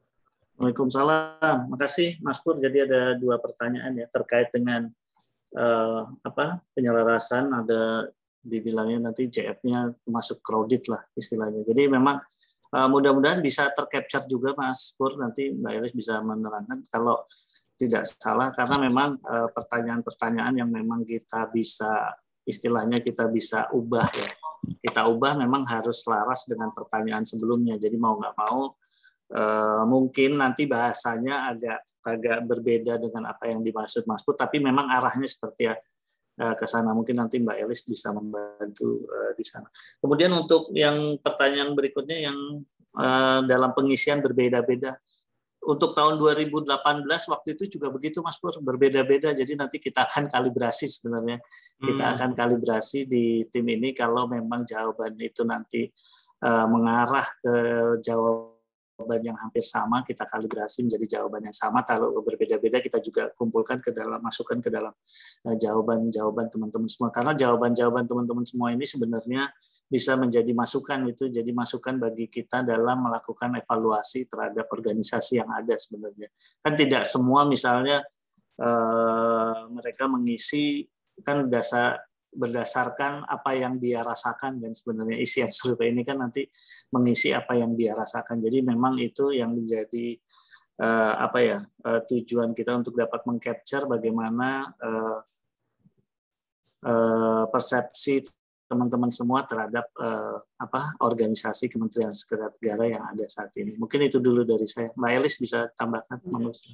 Baik Pak, menambahkan Pak Pur, semoga selalu sehat. Jadi kemarin baru sakit ya Pak, sudah pulih Pak? Alhamdulillah udah Mbak. Ya, jadi Pak, untuk terkait pertanyaan Bapak, JF ini jadi sepertinya crowded gitu ya. Mungkin ini sudah tercapture di pertanyaan nomor 10 dan 11 Pak. Ini seperti yang saat ini tampil. Di sini kita mempertanyakan bahwa JF itu sudah memenuhi kebutuhan dan selaras dengan kebijakan delayering. Jadi nanti kita akan melihat, ini udah ada penjelasannya Pak. Nanti apakah dari sisi jenisnya, jenis JF-nya, tadi kata Bapak kan, jenis JF-nya nggak sesuai mungkin ya dari sisi jenis. Dari jumlahnya mungkin tadi kebanyakan jadi crowded. Dan juga jenjangnya gitu. Ada yang sebenarnya mungkin ini jenjangnya nggak perlu sampai madya misalkan. Untuk pelaksanaan tugas di sini harusnya hanya diterampil, misalkan JF terampil. Nanti ini bisa di-capture di pertanyaan nomor 10, Pak. Kemudian nomor 11, dan penempatan jabatan-jabatan fungsional itu sudah mendukung efisiensi dan efektivitas tugas fungsi belum sih gitu. Kalau emang crowded dan kelebihan, misalkan nyebutnya ini kan udah mendukung efisiensi, enggak, Bapak mungkin merasa sangat tidak setuju karena tadi crowded gitu. Nanti monggo ditambahkan Pak alasannya sehingga nanti kami bisa tahu justifikasi jawaban-jawaban itu. Dan memang kami mengharapkan dan mengencourage semua Bapak Ibu dalam mengisi itu kalau bisa disebutkan alasannya sehingga nanti ini akan membantu kami memperkaya analisis kami supaya nanti istilahnya sesuai gitu ya jawaban dengan hasil interpretasinya. Nah, kemudian terkait dengan tadi Bapak bilang ini multi interpretasi nih karena kan setiap orang memiliki pengalaman yang berbeda, latar belakang yang berbeda, kemudian juga mungkin apalagi ya kemampuan dan lain-lain. Nah, ini memang Pak untuk di pertanyaan tertutup kami harap bisa diisi dibatasi gitu ya kepada satuan organisasi masing-masing gitu. Nanti di pertanyaan terbuka monggo untuk bisa mengeksplor melihat setnek secara luas. Bapak boleh mengomentari maksudnya setnek secara garis besar di pertanyaan terbuka atau mengomentari mungkin unit lain Pak. Unit lain yang misalkan Bapak lihat di sana kok kayaknya kurang pas strukturnya atau apa gitu. Karena memang sebelumnya kan evaluasi kelembagaan ini sifatnya eksklusif Pak. Kita hanya mengumpulkan pucuk-pucuk pimpinan, kemudian untuk melihat gitu ya bagaimana sih organisasi saat ini. Kemudian memang harus diakui gitu ya hasilnya itu kurang bisa menggambarkan yang benar-benar apa sih yang terjadi gitu. Karena bisa saja ketika di pengambil kebijakan seperti masalah-masalah itu sudah diselesaikan di tahap yang di bawah gitu Pak. Tapi di bawah ternyata ada hal-hal teknis yang misalkan tumpang tindih fungsi gitu, yang nggak kelihatan, intinya begitu ke atas sudah beres lah gitu. Padahal di bawah tuh rebutan. Ini juga waktu itu kami sangat berterima kasih, waktu itu juga banyak nih, contohnya dari mungkin ada unit, mungkin ya kayak seperti Sekretariat Presiden misalkan gitu. Waktu itu kami sangat bersyukur sekali ada masukan-masukan dari level yang bawah gitu ya, yang makanya ini kita buka semua sampai dari pelaksana tingkat bawah sampai benar-benar pejabat tingkat atas, karena memang untuk menggali gitu ya Pak, menggali informasi dari benar-benar grassroots. Jadi kita tahu nih ternyata ada tusi-tusi yang menurut mungkin pimpinan udah pas di tempatnya, tapi ternyata tarik-menarik gitu di bawahnya gitu. Ini punya siapa nih, pas kerja ribut nih, tunjuk-tunjukkan, dan ini juga berefek pada misalkan penempatan anggaran gitu kan, jadi anggarannya ada di mana dan di mana gitu. Nah ini kita tidak bisa misalkan meng-underestimate pendapat dari pejabat di level bawah gitu. Nah ini sangat penting sih Pak, karena memang pada saat nanti desain organisasi, sebenarnya meskipun tadi Pak Sahli berkata bahwa struktur itu kan tetap yang menentukan pimpinan gitu ya Pak, pimpinan, tapi paling tidak kita sebagai pelaksana yang melakukan analisis bisa memberikan masukan bahwa ada dari beberapa opsi desain gitu ya, ini sebenarnya yang paling ideal tuh kayak gini nih, berdasarkan hasil evaluasi kelembagaan, berdasarkan perhitungan anjap ABK, dan lain-lain. Sebenarnya kita punya nih Pak ideal, namun demikian kan yang ideal itu kadang kita harus memperhatikan lagi banyak hal gitu ya Pak, dari sisi politis, dari sisi humanis gitu. Kalau misalkan langsung dipotong orangnya nanti kemana, misalkan kalau harus tuker-tuker itu seperti apa, itu kan ada pertimbangan lain mungkin dari pimpinan ya Pak ya. Mungkin seperti itu Pak yang dapat kami sampaikan. Terima kasih. Ya, makasih Mbak Elis. Demikian Mas Pur. Mas Andri, Mbak Elis, makasih. Terima kasih. Mungkin ada lagi dari Bapak dan Ibu semua yang ingin bertanya. Mas Andri, boleh? Oh, boleh, silakan Mas Slamet. Ya, makasih Pak Andri atas kesempatan yang diberikan. Saya terus terang sudah ngeliat nih ya, daftar pertanyaannya yang ada di SIM SDM. Memang saya sendiri merasa, waduh, pertanyaannya ini berat-berat semua. Artinya gini, kira-kira bisa benar nggak jawabnya, kira-kira gitu dengan pertanyaan yang ada, karena saya merasakan seolah-olah gini, jadi bukan sebagai responden atau tapi seolah-olah kita sebagai asesor gitu, sebagai betul-betul sebagai evaluator, jadi mengevaluasi kelembagaan kita yang saya rasakan dan saya pikirkan saat saya harus menjawab pertanyaan ini.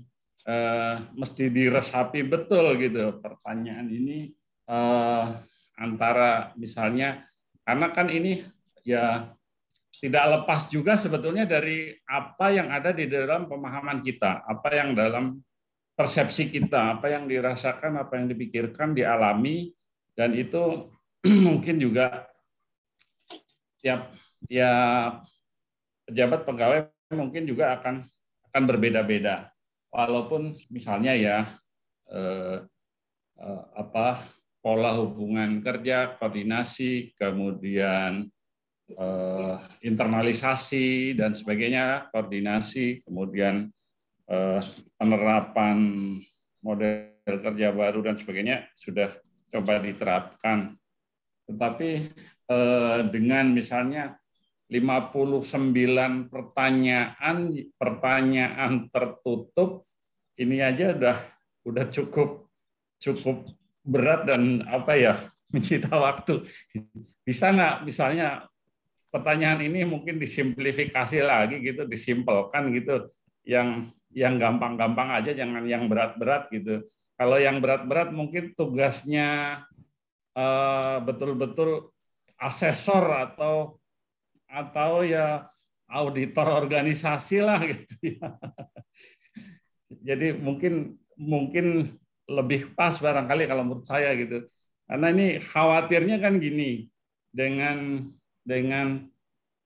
keterbatasan kita misalnya dalam memahami pertanyaan, kemudian juga dengan pengetahuan yang masing-masing kita miliki, jangan-jangan salah nih, ya mungkin bukan salah atau benar ya, tetapi lebih ke sesuai nggak dengan kondisi sebenarnya, karena kalau tidak sesuai kan jadi bias ya, artinya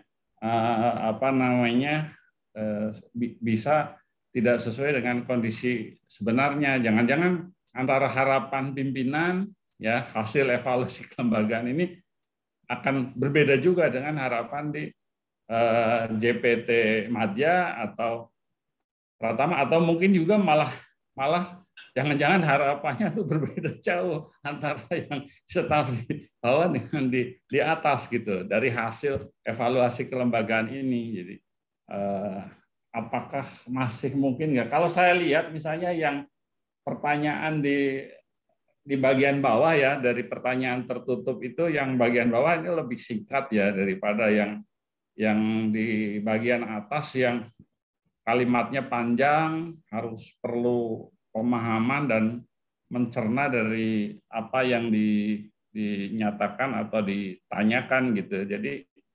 Jadi ini mungkin tidak hanya perlu pembekalan pembekalan mengenai bagaimana memahami pertanyaan, tetapi sebetulnya lebih ke teman-teman ini sudah punya bekal cukup belum sih untuk memahami organisasi, memahami pola kerja, memahami yang sudah ada, yang sudah kita jalani, kita laksanakan selama ini gitu. Khawatirnya kan dengan kondisi kita yang tidak full WFO ya, mungkin banyak WFH ini juga khawatirnya pengaruh nih FGAF evaluasi kelembagaan. Kalau pada saat normal mungkin hasilnya beda dengan kalau kondisi saat pandemi gitu. Karena pola apa yang dipikirkan, apa yang dirasakan dan sebagainya itu berbeda pasti itu. Itu mungkin beberapa hal yang saya mohon klarifikasi atau sharing atau mungkin urun rembuk lah. Terima kasih Pak Andre, mungkin nanti teman-teman juga bisa menanggapi itu. Terima kasih banyak. Terima kasih Mas Slamet. Jadi seperti yang saya sampaikan bahwa untuk dari pertanyaan ini kita tidak bisa keluar dari apa yang disampaikan oleh sebenarnya teman-teman Kementerian PAN dan RP. Kita bisa melakukan revisi, melakukan update pertanyaan, tapi tidak bisa keluar karena kita sebelum berkoordinasi dengan teman-teman Kemenpan itu sudah kita rubah semua pertanyaan itu dibuat secara tadi seperti yang dipertanyakan juga oleh Pak Sali. Sebenarnya kita sudah membuat pertanyaan yang memang disesuaikan dengan kondisi sekarang ini dan kita sampaikan Kementerian PAN dan RP. Menurut mereka untuk tahun ini karena masih polanya dasarnya sama dengan Permenpan yang lama, paling tidak kita bisa hanya melaksanakan revisi-revisi pertanyaan yang disesuaikan tetapi selaras dengan apa yang disampaikan oleh teman-teman Kemenpan. Dan ini yang juga kita harapkan Mas Slamet sebenarnya pertanyaan jawaban-jawaban yang memang ditulis atau disampaikan oleh teman-teman semua bahwa nanti menjadi hal masukan atau menjadi hal yang terkait sebagai bahan yang bisa kita elaborasi dan kemudian kita kalibrasi sebenarnya untuk ke depan. Mungkin Mbak Elis bisa menambah. Silakan. Ya. Baik Pak. Jadi sebenarnya Pak Slamet izin untuk pertanyaannya sebenarnya singkat Pak. Memang untuk dari sisi desain waktu tahun 2018 kami pernah melakukan istilahnya konsultasi gitu ya, langsung datang ke Menpan terkait dengan ini kan pertanyaannya sebenarnya ada yang tadi ya pertanyaannya bernada negatif dan ada pertanyaannya bernada positif. Nah ini memang sengaja dibuat seperti ini oleh Menpan agar Bapak Ibu tidak seperti survei kebanyakan yang tahu nih jawabannya nih. Pasti kalau pertanyaannya semuanya dibuat positif, kalau enggak setuju berarti kan sangat tidak setuju semuanya. Jadi orang langsung klik gitu ya dari atas sampai bawah tanpa mungkin mau membaca. Jadi caranya dari Menpan untuk membuat responden itu mau untuk memahami lebih dalam pertanyaan memang sengaja dibuat gitu Pak ya, pertanyaan-pertanyaannya tuh agak tricky gitu. Jadi seperti ini aja misalkan nomor 1 ya, desain organisasi perlu disesuaikan dengan perundang-undangan. Oh kan karena perlu disesuaikan artinya kan desain organisasi belum benar nih gitu kan. Jadi kan kalau bahasa kasarnya desain organisasi belum benar dengan undang-undang. Oh sangat setuju belum benar gitu kan harusnya gitu, tapi mungkin ada orang yang membacanya karena agak ketrik gitu ya sama pertanyaan, dia akan menjawab sangat setuju gitu, sangat setuju berarti kan emang organisasinya belum benar gitu, padahal bisa jadi organisasi sudah mengikuti perundang-undangan, harusnya jawabnya sangat tidak setuju karena udah mengikuti gitu. Nah, untuk pertanyaan yang bawah Pak, sebenarnya pertanyaannya cuma 2 baris Pak, singkat, tapi yang bawah itu kita kasih istilahnya apa ya, panduan gitu ya, supaya tadi yang Bapak bilang ini jangan-jangan nanti satu dan orang lain beda nih, maksudnya apa. Jadi kita kasih penjelasan ini adalah bantuan dari kami gitu ya, sengaja memasukkan ini supaya Bapak Ibu baca dulu nih penjelasannya. Memang maksudnya itu adalah saat ini struktur organisasi masih belum sesuai dengan ketentuan perundang-undangan, misalkan belum disesuaikan sama kebijakan penyetaraan, belum adaptif. Nah, kalau udah dirasa mengikuti perundang-undangan, pilihnya sangat tidak setuju atau tidak setuju gitu. Jadi memang kita kasih keterangan justru Pak, nanti mungkin akan lebih jelas lagi kalau melihat di panduan pengisian di beberapa pertanyaan yang memang sifatnya mungkin kurang jelas, bahkan mungkin bukan untuk Bapak saja, bagi kami sendiri istilahnya praktisi keorganisasian di Setnek, itu juga kami, wah ini nanti orang akan banyak mungkin ngelihatnya berbeda gitu ya. Makanya kita buatkan seperti ini Pak, mungkin kalau nanti sudah diunduh petunjuk pengisiannya. Jadi kita menyebutkan maksud pertanyaan ini adalah saat ini struktur organisasi belum sesuai gitu. Nah, nanti kita juga nyebut sini, nanti kalau Bapak Ibu mengisi sangat tidak setuju, skornya itu semakin enggak setuju, skornya semakin gede. Sebaliknya, kalau semakin sangat setuju, skornya kecil jadinya gitu. Karena pertanyaannya seperti ini. Jadi kalau memang harus istilahnya buka 2 ya Pak ya, jadi nanti buka petunjuk pengisian pada saat mau mengisi, jadi nanti bisa ngelihat panduannya ini kita buatkan. Kalau kami share justru kamus dari Menpannya, itu akan lebih bikin pusing Pak, kami sendiri juga pusing ngelihat kamus dari Menpan ini apa maksudnya gitu, jadi bahasanya kami sederhanakan saja gitu, mengingat kita juga tadi ya meminta pengisian ini bukan hanya dari para pejabat di tingkat tinggi, tapi juga sampai ke pelaksana di tingkat bawah gitu. Jadi mungkin bahasanya kami menganggap ini udah bahasa sehari-hari gitu Pak.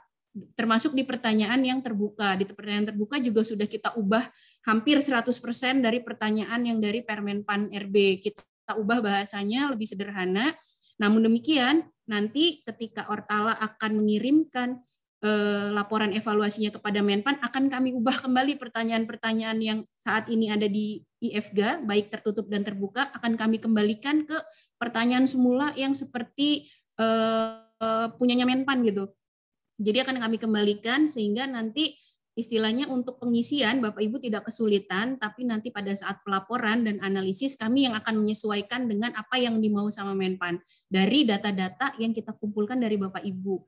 Mungkin itu Pak, memang dari sisi tadi nanti takutnya nilainya rendah, kami juga menyadari itu Pak, sehingga 1 bulan yang lalu kami mengajukan perubahan IKU dan juga perubahan target kinerja pada rencana strategis gitu ya, mulai dari IKU Kementerian, IKU Bu Deputi sampai IKK Pak Karo, itu kami mengajukan perubahan karena memang dari sisi dari sisi pencapaian target kami menyadari bahwa pola kerja saat ini yang baru dengan penyederhanaan birokrasi itu masih sangat orang itu baru masa transisi gitu, masih baru mau mengenal, masih bingung, dan kami juga agak was-was karena target kami kemarin itu 70 Pak, jadi efektif. Nah apakah benar orang akan langsung merasa efektif? Makanya kami mencoba, kalau ini karena masa transisi, kami coba untuk menurunkan targetnya ke cukup efektif gitu, karena pasti bukan hanya Kemensetnek saja yang mengalami kegundahan gitu ya dengan pola kerja baru yang perubahannya ini sangat signifikan gitu, dari yang tadinya benar-benar struktural sampai jadi fungsional, itu benar-benar sangat merubah semuanya, mindset, pola kerja dan lain-lain.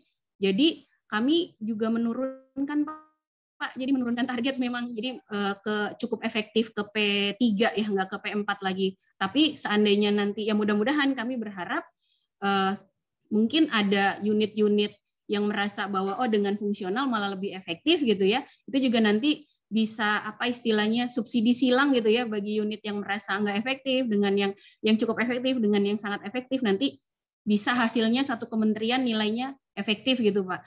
Jadi nanti mungkin di sisi nanti analisis pada saat laporannya Pak. Mungkin itu Pak yang sementara yang bisa kami sampaikan. Terima kasih Mbak Elis. Jadi demikian Pak, selamat ya. hal-hal yang memang perlu kita sampaikan. Mungkin ada pertanyaan lagi. Pak Andri boleh Pak Andri? Silakan Mbak Tuti. Ya, terima kasih Pak Andri, Bapak dan Ibu yang saya hormati. Izin bertanya aja soal teknis tapi juga mungkin substantif juga ya. Di daftar pertanyaan itu kan ada kolomnya sangat tidak setuju, kurang setuju, setuju, dan sangat tidak setuju. Nah, apakah ini kan kalau sangat tidak setuju dan sangat setuju kan artinya kan fully lah ya, artinya memang dua kutub yang ekstrim gitu ya.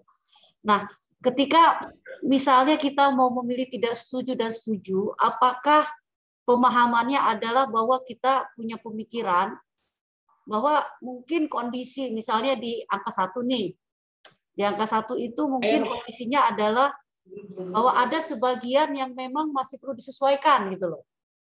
Artinya nggak fully gitu loh. Apakah bisa pemahamannya seperti itu? Karena kan masing-masing variabel ini kan beda ya nilainya ya. Ada skor-skornya. Nah, ketika kalau dulu kan kalau tidak salah di tengah-tengah tuh ada ragu-ragu tuh. Model dulu tuh. Model skala Likert-nya kan begitu kalau dulu. Nah, kalau yang ini kan ada 4 ini. Apakah ketika misalnya saya nih mau mengklik yang tidak setuju atau setuju yang di tengah nih, apakah itu dalam pengertian bahwa saya berpikir untuk kondisi pertanyaan nomor 1 ini 50-50, artinya memang ada hal yang masih harus disesuaikan sesuai peraturan undang-undangan dan ada hal yang memang sudah sesuai. Nah, ini saya kira ini jadi kan kita juga punya reason ya, punya reason ketika kita mau mengklik yang mana gitu kan. Tidak melulu kita harus yang kanan dan kiri secara ekstrim seperti itu kan ya, Pak Andri ya. Nah, kemudian yang kedua, ini tadi Mbak Elis kan mengatakan bahwa ini ada sedikit modifikasi ya, sedikit modifikasi terkait dengan implementasi kebijakan dari JA ke JF kan gitu ya Mbak Elis ya. Kalau tidak salah tadi ada pertanyaan nomor 11, 12, 13 terkait JF. Hanya mungkin, nah ini tadi saya setuju juga dengan Pak Slamet itu. Ini sebetulnya pertanyaan-pertanyaan ini satu rangkaian konsep berpikir atau mandiri. Misalnya begini Mbak Elis, Bu Elis, 10-11 itu subjeknya adalah jabatan fungsional, clear ya, itu 10-11. Tapi untuk yang 12 ini balik lagi ke pertanyaan yang sifatnya umum. Nah, pertanyaan saya mungkin mohon klarifikasi, ketika kita masuk ke 12, apakah ini masih dalam kerangka berpikir JF atau bukan gitu? Karena bisa berbeda nih cara kita menafsirkan poin 12 ini. Tugas dan fungsi organisasi yang ada saat ini perlu dirumuskan secara jelas sesuai dengan strategi organisasi. Apakah ini masih terkait dengan pertanyaan 10-11 atau nomor 12 ini kita bicara umum, artinya keseluruhan kan gitu ya. Itu ya Bu Pak Andri dan Bu Elis. Nah, yang ketiga, tadi juga Bu Elis kan sudah menyampaikan untuk pertanyaan tertutup masing-masing fokus kepada unit kerjanya, kan gitu ya Bu ya. Fokus pada unit kerjanya. Nanti ketika pertanyaan terbuka di tanggal 29 itu dipersilahkan untuk lebih melihat capture atau gambaran yang lebih gede ya, yang penting institusi. Saya ingin tanya nih, kan nanti hasilnya itu apakah nanti bisa terpotret hasil akhirnya, hasil dari survei ini. Apakah potretnya itu adalah keluarannya itu adalah gambaran organisasi Seknek dalam pengertian organisasi Seknek sebagai institusi, atau nanti sekaligus bisa tercapture output untuk bisa memotret masing-masing satker. Itu ya, karena kan tentunya tugas dan fungsi, karakter dan sifat pekerjaan dari masing-masing satker kan juga berbeda kan, Apakah sampai ke sana gitu. Nah, yang terakhir saya sepakat itu dengan Pak Slamet, juga tadi dengan Pak Pur, dan tadi juga di awal oleh Pak Sahli, Pak Nandang, memang ini udah given, untuk saat ini kita udah given ya, karena ini daftar pertanyaan yang mau tidak mau yang sekarang sudah tersaji dan kita harus isi, terlepas dari artinya ada kekurangan dan kelemahan kan begitu. Hanya mungkin saya juga boleh, kalau boleh titip, karena ini kan dasarnya adalah Permenpan 2018, ya tentunya dari sisi regulasi juga dasarnya itu belum menyesuaikan dengan updating kebijakan saat ini, khususnya perubahan dari JA ke JF. Nah mungkin untuk ke depan, karena ini kan evaluasi 3 tahun sekali nih, mungkin untuk ke depan saya sepakat tadi dengan Pak Slamet bahwa mungkin bahasa atau narasi survei itu jangan terlalu saintifik gitu loh.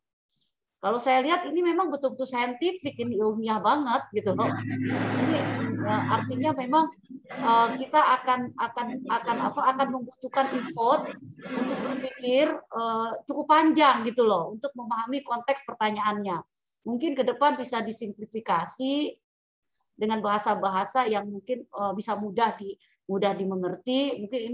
Mungkin dapat disampaikan kepada Kemenpan gitu kan. Karena kalau bahasanya terlalu akademis, terlalu saintifik, ya kita juga nanti akan bingung sendiri. Ini bagaimana implementasinya, bagaimana kita memotretnya dengan tepat gitu kan. Jangan-jangan nanti kita lari kemana-mana melihat-lihat teori-teori secara organisasi kan. Saya kira kan juga tidak cukup waktu kita untuk ke sana. Nah kemudian ini Pak Andri, saya tadi ada pertanyaan terbuka tanggal 29 ya Pak ya, itu harus upload. Yang diupload ini apa nih kan gitu. Itu kan juga kita jadi bertanya lagi nih. Karena kan masing-masing satker itu kan pasti berbeda ya. Apakah yang dimaksud itu upload sebagai evidence itu adalah semacam data, semacam dokumen yang memang kalau data dan dokumen itu sifatnya umum, artinya memang itu sebagai dokumen-dokumen yang berlaku untuk semua pejabat pegawai di lingkungan Seknek, kan saya kira kan itu tidak perlu diupload. Karena kita semua punya dan Kedeputian AA juga pasti lebih rapi lagi dokumentasinya. Ini saya agak bingung nih. Yang diupload ini apa nih ketika kita berbicara pada pendekatan satker? Kayak saya di perundang-undangan, apa yang diupload itu Pak? Nah maksud ini kan terus kemudian apakah ketika kita tidak mengupload evidence maka sistem akan mereject? Nah saya kan belum coba. Kita kan harus pastikan ini, jangan sampai upload itu adalah pemaksaan sistem gitu loh, pemaksaan dari mesin. Sehingga ketika kita tidak mengupload apapun maka sistem akan mereject. Saya kira itu penting Pak untuk ketahui teman-teman ya. Karena ini di bawah juga pada bertanya-tanya, termasuk saya juga bertanya, saya harus upload apaan? Boleh nggak diganti dengan foto saya gitu kan? kan begitu kira-kira. Jadi secara teknikal memang mudah, tetapi ketika ini kembali kepada dokumen yang dimiliki oleh masing-masing satker, ya kita jadi berhitung lagi nih, apa ini yang harus di-browse, di-upload gitu Pak. Saya kira mungkin perlu simplifikasi lah dari sisi metode. Terima kasih Pak Andri, Mbak Lis atas waktu yang diberikan. Terima kasih Mbak Tuti. Jadi memang nanti hal ini bisa dijawab sama Mbak Lis untuk pertanyaan yang terakhir. Nanti makanya kita akan ada sesi contoh lah. Ini 15 menit setelah ini nanti buat contoh. Silakan Mbak Lis. Baik Pak, jadi ada beberapa pertanyaan Bu Asdep. Kami mencoba untuk menjawab ya Bu, semoga bisa kami menjawabnya. Jadi untuk yang pertanyaan tadi, ketika habis nomor 10-11 itu kan ngomongin tentang JF ya Bu ya. Kemudian kok langsung ngomongin tentang di pertanyaan nomor berapa tadi 12-nya. 12-nya itu, maaf Bu, saya buka sekalian contekannya dulu ya Bu. Di nomor 12-nya itu tusi perlu dirumuskan secara jelas dalam peraturan tentang organisasi dan tata kerja. Jadi sebagaimana tadi dalam paparan Pak Karo, Ibu, di sini nomor 12 itu udah masuk di subdimensi formalisasi, Bu. Jadi formalisasi itu terkait dengan proses pembakuan standar prosedur, pembakuan mekanisme kerja, pembakuan komunikasi. Jadi proses-proses pembakuan hal-hal yang terkait dengan proses bisnis dan proses kerja itu ada di nomor 12, dan pertanyaan nomor 12 tadi terlihat jadi seperti agak berbeda dengan di atasnya. Karena nomor 1 sampai 11 itu kita mengukur dimensi kompleksitasnya, Bu. Jadi dari sisi yang tadi saya sudah sebutkan, dari sisi horizontalnya, pembagian tugas dan fungsi, dan dari sisi vertikalnya, dari sisi layer hierarki, Bu. Gitu. Jadi makanya tadi ngomonginnya sampai JF, karena kita ngomongin layer ya, Bu ya. Ngomongin yang layer hierarki gitu. Makanya nomor 11, begitu ngomong ke nomor 12, di nomor 12 itu kita ngomongin tentang bagaimana itu dibakukan, apakah perlu tadi ya, apakah perlu dirumuskan secara jelas dalam peraturan tentang OTK. Berarti kita ngomongin bahwa proses-proses itu perlu dibakukan di dalam peraturan OTK atau Permensesnek. Seperti itu, Bu, untuk pertanyaan nomor 1. Kemudian untuk pertanyaan nomor 2, tadi izin saya share sebentar mengenai skala Likert-nya ya, Bu ya, yang agak bingung. Ini sebenarnya dari paparan tahun 2018, Bu. Gimana nih kalau misalnya kita sedang-sedang aja, bahwa kita merasa bahwa setengah udah ngikutin lah perundang-undangan, tapi setengahnya enggak. Mungkin ini bisa dijadikan ini juga, Bu, panduan.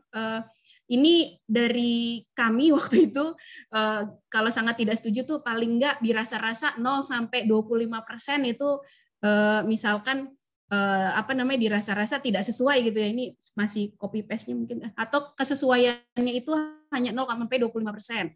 Kemudian kalau tidak setuju itu kesesuaiannya hanya 25 sampai 50 gitu. Untuk kalau setuju kesesuaiannya udah 51 sampai 75 nih titik beratnya. Dan sangat setuju itu udah, waduh ini kayaknya udah banget nih, pokoknya setuju banget lah, 76 sampai 100. Mungkin itu, Bu, untuk membantu yang pertanyaan yang kedua. Kemudian untuk yang pertanyaan ketiga, seperti apakah nanti bisa mengcapture ya, karena kan yang pertama tertutupnya itu diusahakan istilahnya dalam tanda kutip digiring untuk melihat unit organisasinya sendiri gitu ya, Bu ya.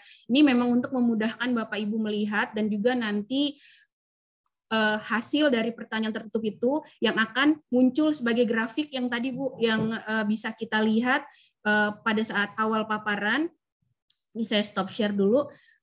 Grafik sebentar yang seperti ini.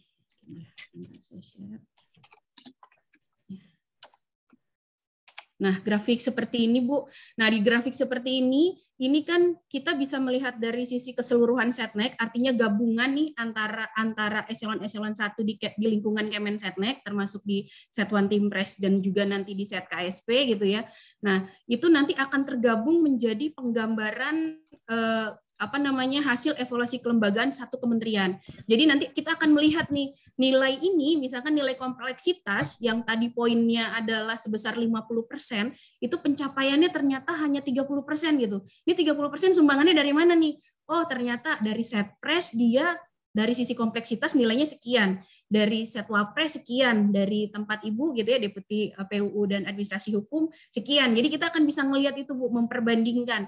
Makanya kenapa kami meminta pertanyaan tertutup kalau bisa dilihat dengan melihat kondisi existing pada satuan organisasi masing-masing, supaya nanti capture-nya itu adalah capture-an yang jelas gitu terkait dengan kondisi yang nanti kalau saat kami melakukan nanti pada saat kami melakukan penilaian gitu ya, bisa melihat. Nah, nanti kan di sini kelihatan nih, misalkan ini contoh yang punyanya,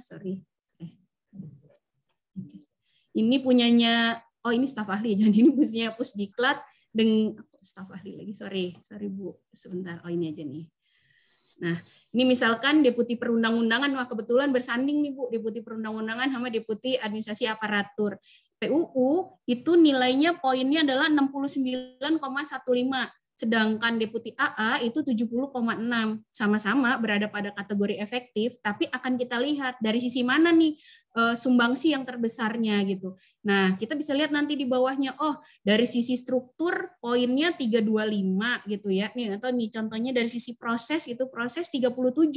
Berarti dari sisi proses itu tadi keselarasan, compliance, IT dan lain-lain 37 nih. PUU merasanya seperti itu hasilnya. Nah, kalau dari Deputi AA itu 38 nilainya, kan kelihatan ya, Bu ya. Jadi masing-masing akan punya sumbangsi yang berbeda pada hasil penilaian di tingkat kementerian. Tapi kita akan bisa melihat di tiap satuan organisasi, dan itu penting untuk kita nanti melakukan intervensi. Jadi sebenarnya misalkan ada sih sebenarnya kayak di Pusdiklat gitu kalau nggak salah, dia lebih ke dimensi prosesnya nilainya rendah gitu. Oh berarti di sana mereka merasa perbaikan itu bukan pada struktur, jadi struktur nggak bermasalah, tapi mereka bermasalah pada dimensi-dimensi dalam sisi proses, yakni tadi ya dimensi apa namanya keselarasan dengan tugas fungsi, kemudian tadi apalagi ya IT, manajemen risiko dan lain-lain seperti itu Bu. Jadi mudah-mudahan bisa mengcapture.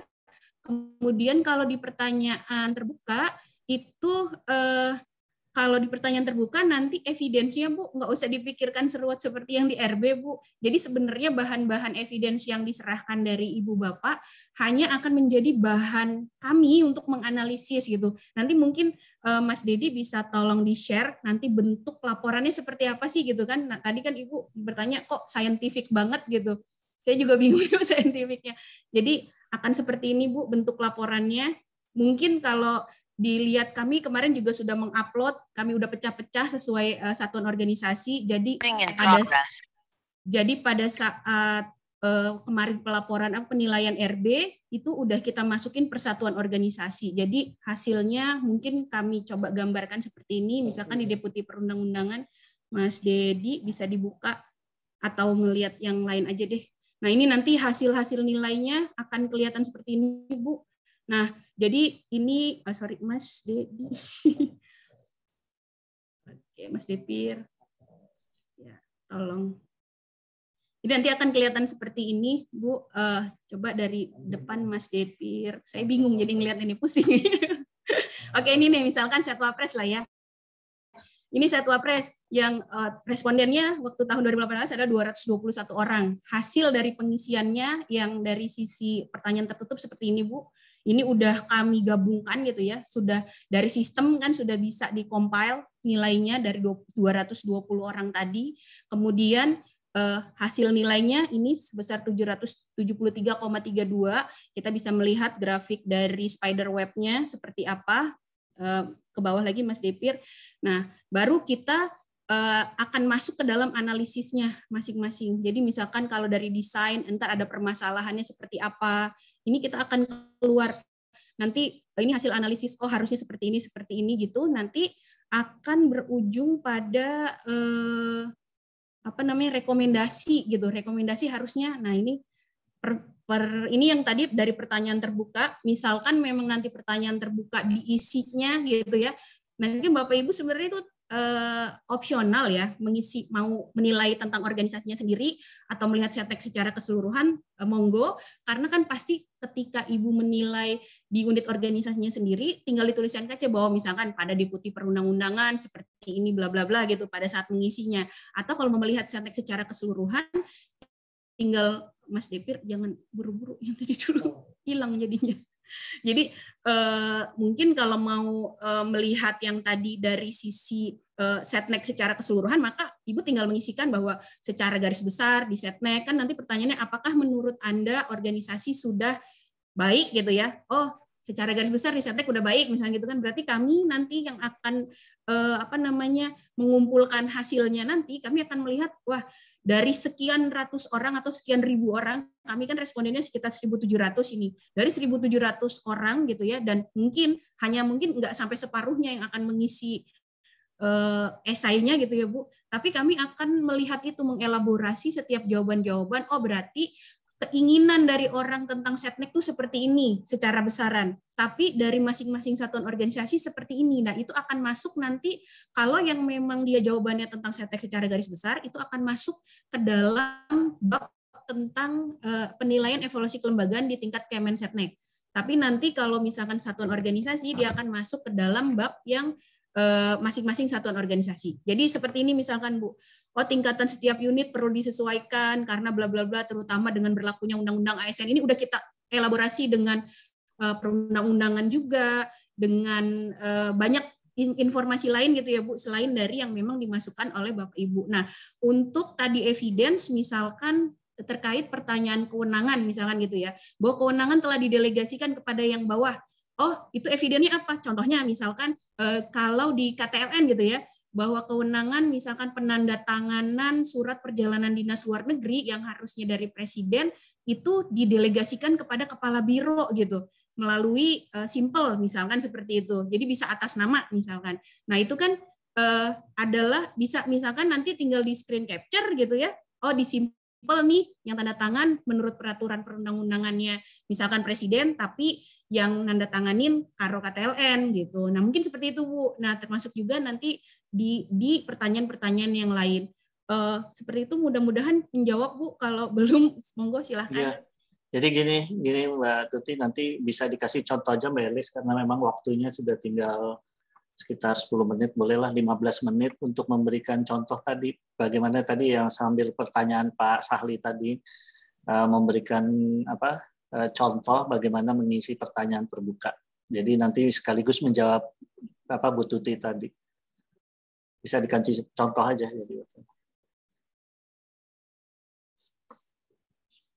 Silakan Mbak Elis. Ya. Mbak. Ya, mungkin Mas Depir bisa ikut bantu juga, Pak. Ya, Bapak Ibu, izin untuk memberikan contoh untuk menjawab pertanyaan terbuka. Sebenarnya ini nanti akan dibuka pada tanggal 29 Oktober 2021. Sebagai contoh di pertanyaan nomor 4, apakah struktur organisasi sudah selaras dengan visi, misi, dan strategi organisasi? Nanti Bapak Ibu bisa menjawab misalnya iya dalam Permen Sesnek nomor 5 tahun 2020 dan sebagainya sudah selaras dengan misalnya Permen Sesnek tentang Renstra Setnek atau Renstra dari satuan organisasi Bapak Ibu masing-masing. Ya, misalnya saya ketik ya, misalnya struktur organisasi Kemensetnek saat ini sudah sesuai dengan Permen Sesnek tentang Renstra Kemensetnek 2020 SD 2024. Tapi misalnya Bapak Ibu tidak mempunyai dokumen, mungkin bisa aja di note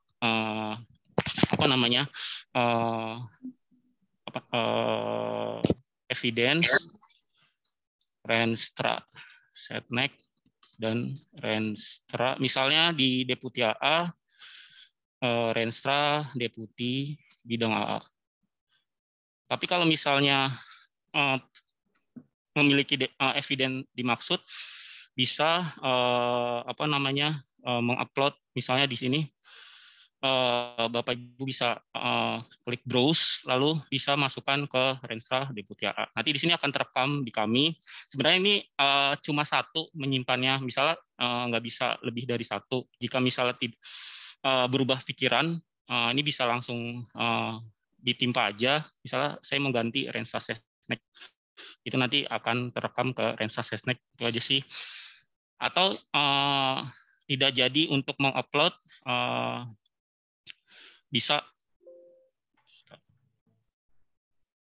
Jadi intinya Mbak Tuti bahwa upload itu bukan suatu keharusan. Jadi seperti yang disampaikan Mas Depir tadi, bisa juga di note di sini, itu sudah secara otomatis bisa langsung, bukan suatu harusan. Jadi setiap mengisi pertanyaan harus upload dulu baru bisa pindah ke pertanyaan berikutnya. Enggak juga. Jadi bisa. Ya, itu bersifat opsional, Pak. Tapi yang menjadi mandatori adalah pengisian di sini. Jadi ketika di kotak ini tidak terisi, maka tidak akan bisa terkirim gitu. Tapi ini tidak harus satu pekerjaan bisa disimpan, nanti akan ter-record. Pernah dicoba, nanti ketika Bapak Ibu misalnya hari ini sebelum batas waktu pengisian hanya sampai 6, lalu simpan terus keluar, nanti besok akan atau berapa jam kemudian itu akan ter-record, nanti bisa melanjutkan gitu. Ketika sudah penuh baru bisa terkirim. Coba. Jadi Pak Sali, seperti itu contohnya ya. Mungkin kita nggak bisa semuanya, jadi memang mudah-mudahan apa yang disampaikan tadi bisa memberikan gambaran pertanyaan-pertanyaan dari Pak Sahli, Mbak Tuti, dari Mas Pur, dari Bapak dan Ibu semua yang tidak kita terima kita tidak ditampung semua dalam pertanyaan pada siang hari ini atau sampai dengan sore hari ini.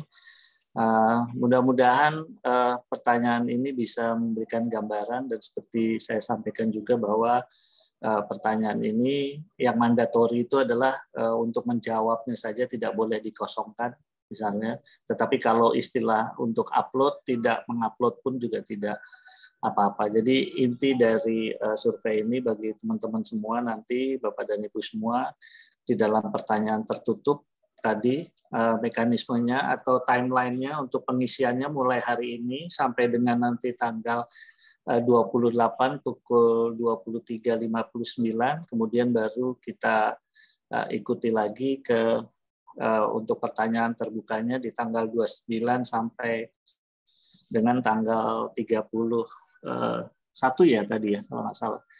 Tanggal 31, tetapi di dalam prakteknya kita akan tetap buka untuk pertanyaan terbukanya, baru kita akan tutup di tanggal 4 pukul 12 siang. Jadi itu saja Bapak dan Ibu semua terkait dengan sosialisasi evaluasi kelembagaan untuk tahun 2021. Apabila Bapak dan Ibu masih mempunyai pertanyaan atau itu bisa share atau bisa menanyakan langsung kepada kita, dan mudah-mudahan apa yang kami sampaikan pada siang hari ini bisa memberikan gambaran maksud dan tujuan dalam pengisian instrumen evaluasi kelembagaan Kementerian Sekretariat Negara untuk tahun 2021.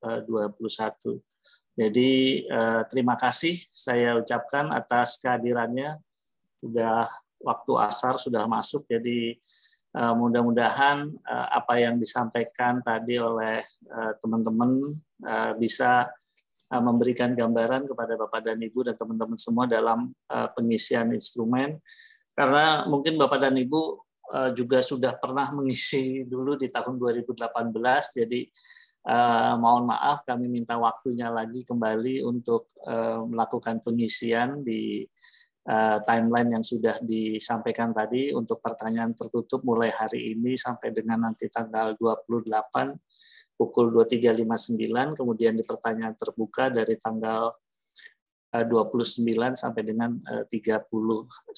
Nanti baru kita akan tutup di tanggal 4 di pukul 12. Mudah-mudahan ini bisa menggambarkan, hasil survei ini bisa menggambarkan nanti bagaimana organisasi Kementerian Sekretariat Negara bisa berjalan secara efektif dan efisien terkait dengan pola sistem pola kerja yang baru. Mudah-mudahan ini juga bisa menjawab, walaupun tidak menjawab 100%, dan juga bisa menjadi masukan bagi satuan organisasi dalam melakukan evaluasi kelembagaan khusus bagi di tingkat satuan organisasi. Mohon maaf saya aturkan, mudah-mudahan dalam acara hari ini apabila ada salah-salah, dan saya ucapkan salam sehat juga bagi Bapak dan Ibu semua dalam masa pandemi ini. Mudah-mudahan kita selalu diberi kesehatan oleh Allah Subhanahu wa taala, dan terima kasih. Saya akhiri. Assalamualaikum warahmatullahi wabarakatuh. Waalaikumsalam.